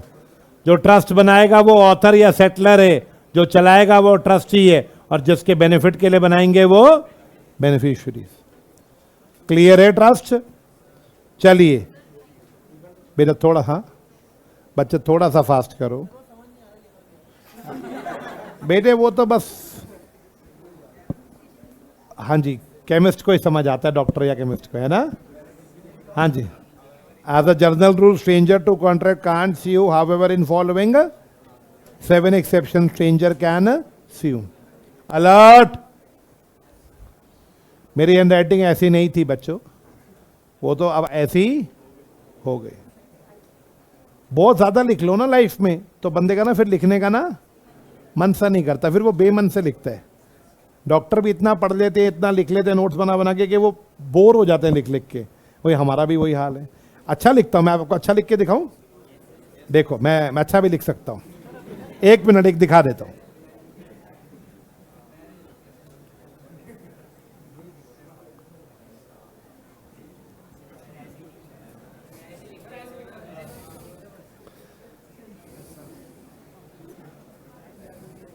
ठीक है राइटिंग, लेकिन मेरे को ऐसे लिखने का कोई शौक नहीं है। जब मैं नया नया पढ़ाना शुरू किया था मैं तो रंग बिरंगा लिखता था, एज अ जनरल रूल। फिर कॉमा के लिए मैं पेन बदल देता था, समझ रहे हो बात को? फिर और कलर से लिखना। देखो बेटी कलरफुल लिख रहा हूं मैं, बट ऐसे काम मैं शुरू में करता था। अब तो मेरा लिखने का कोई, ये समरी बुक मैंने तुम्हारे लिए नहीं बनाई, अपने लिए बनाई है। अब सोचो मेरी बात को, मैं क्या कहना चाह रहा हूं। तुम्हारा भी काम हो गया, मेरा भी काम हो गया। मेरा क्या फायदा हुआ? मुझे अब हर बात लिखनी नहीं पड़ती, नहीं तो पहले शॉर्ट में लिखना पड़ता था ना, अब वो सब कुछ तो लिखा होता है। मैं बोर हो चुका हूं लिख लिख के, अब मेरा लिखने का कोई मन नहीं करता। हाँ जी, मेरा सवाल, चलिए। हाँ मैं, चलो let's come back. Okay, topic पे आ गए वापस। आज 5-6 हो गए यार, होगा नहीं खत्म यार, आज यार होगा नहीं तो करेंगे in case of family settlement. मेरा डाउट, सब बच्चे अलर्ट हो जाएं फैमिली सेटलमेंट के लिए। सब बच्चे alert, can we proceed? Alert हो जाए फैमिली सेटलमेंट के लिए। क्या बात क्लियर? मेरा डाउट, एक पापा हैं, पापा एक ही बहुत होते हैं ओके, बोर्ड पे एक पापा, उनके एक बीवी और 3 बच्चे, ठीक है? हाँ देखो, वैभव सर कह रहे, वैभव सर ऐसे ही लिखते हैं जैसे आप अभी कलरफुल लिख रहे थे। वैभव सर को ना शौक है लिखने का, मेरे को ऐसा कोई शौक है नहीं, ठीक है? सबका अपना अपना नेचर है। नहीं, तुम भी कहोगे तो मैं भी अच्छा अच्छा लिखूंगा। देखो मैं एक रीज़न बता रहा हूँ, मेरे को अगर अच्छा लिखना है तो पहली बात मुझे बैठना पड़ेगा, दूसरी बात बहुत आराम आराम से लिखना पड़ेगा।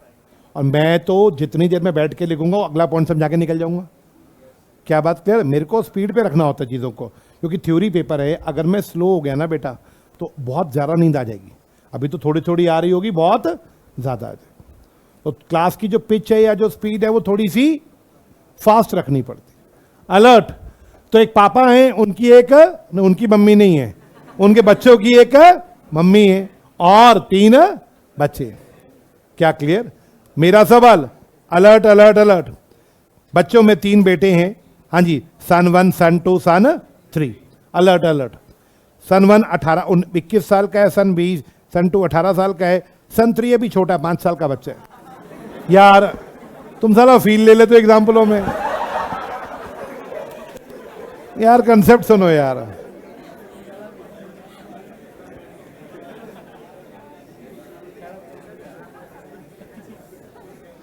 एक पहले खत्म नहीं होना, ऊपर से तुम्हें। ठीक है, अब ध्यान से सुनना। पापा की अचानक डेथ हो गई। क्या बात क्लियर? पापा की अचानक डेथ हो गई। अब सुनो मेरा सवाल, पापा की दुकान पे बड़े बेटे ने जाना शुरू कर दिया। क्लियर?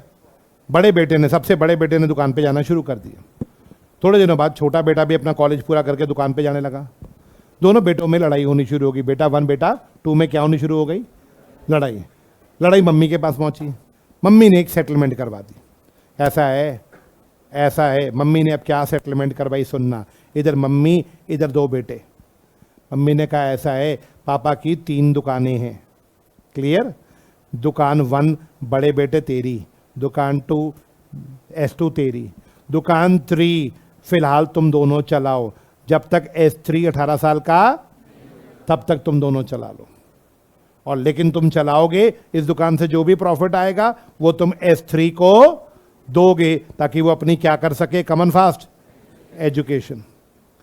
फैमिली सेटलमेंट में S3 छोटा था तो कॉन्ट्रैक्ट में उसके साइन नहीं कराए गए। क्या बात समझ आया? कॉन्ट्रैक्ट पे साइन किसने करे? इधर से बता, मम्मी ने। उधर से किसने करे? S1। और मम्मी ने क्या बोला? दुकान 1 बड़े बेटे की, दुकान 2 बीच वाले बेटे की, और दुकान 3 फिलहाल तुम दोनों चला लो, लेकिन जब S3 18 साल का होगा तो ये इसको दे देना। और जब तक वो छोटा है, इस दुकान से जो भी प्रॉफिट आएगा वो तुम उसकी पढ़ाई में लगाओगे। बोलो बच्चे, क्लियर है? ये फैमिली क्या हो गई? सेटलमेंट। कुछ समय के बाद माँ की भी मौत हो गई। S1 और S2 की नीयत खराब हो गई। उन्होंने अपनी दुकान तो छोड़ो, S3 की दुकान को भी क्या करने का सोचा? हड़पने का सोचा। S3 को प्रॉफिट देने बंद कर दिए। S3 को 3rd दुकान से बेटे को प्रॉफिट देने। अब बेटा बड़ा हो चुका था, बेटा भी 13-14 साल का हो चुका था। बेटे ने केस करने का सोचा। S3 ने किस पे केस करने का सोचा? बताओ। बोला भाई मेरे को इस दुकान का प्रॉफिट दे दो, नहीं तो मैं केस करूंगा। भाई बोले तेरे को कब बोला था हमने प्रॉफिट देंगे? प्रॉफिट की बात तो हमारी किससे हुई थी? माँ से हुई थी, मम्मी से हुई थी। हमारा कॉन्ट्रैक्ट तो किससे था? अब हम प्रॉफिट दे, हमें सिर्फ कौन कुछ कह सकता है? मम्मी, क्योंकि मम्मी के साथ ही कॉन्ट्रैक्ट हुआ था। मम्मी है नहीं, तू कौन होता है हमारे पे केस करने वाला? सब बच्चे बताओ, मम्मी अवेलेबल नहीं है, मम्मी मर चुकी है। तो मेरा डाउट, क्या फैमिली सेटलमेंट में एक तीसरा बच्चा भी था जो फैमिली का पार्ट था, लेकिन उस कॉन्ट्रैक्ट में ये बच्चा इन्वॉल्व था या इन्वॉल्व नहीं था उस समय? अगर फैमिली सेटलमेंट के टर्म्स ठीक से फॉलो नहीं हो रही तो क्या 3rd बच्चे को अलाउड होगा बीच में आके बाकियों पे केस करना? अब आराम से मेरी बात को समझो। क्या मैं एक लाइन बोलूं? लाइन सुनना।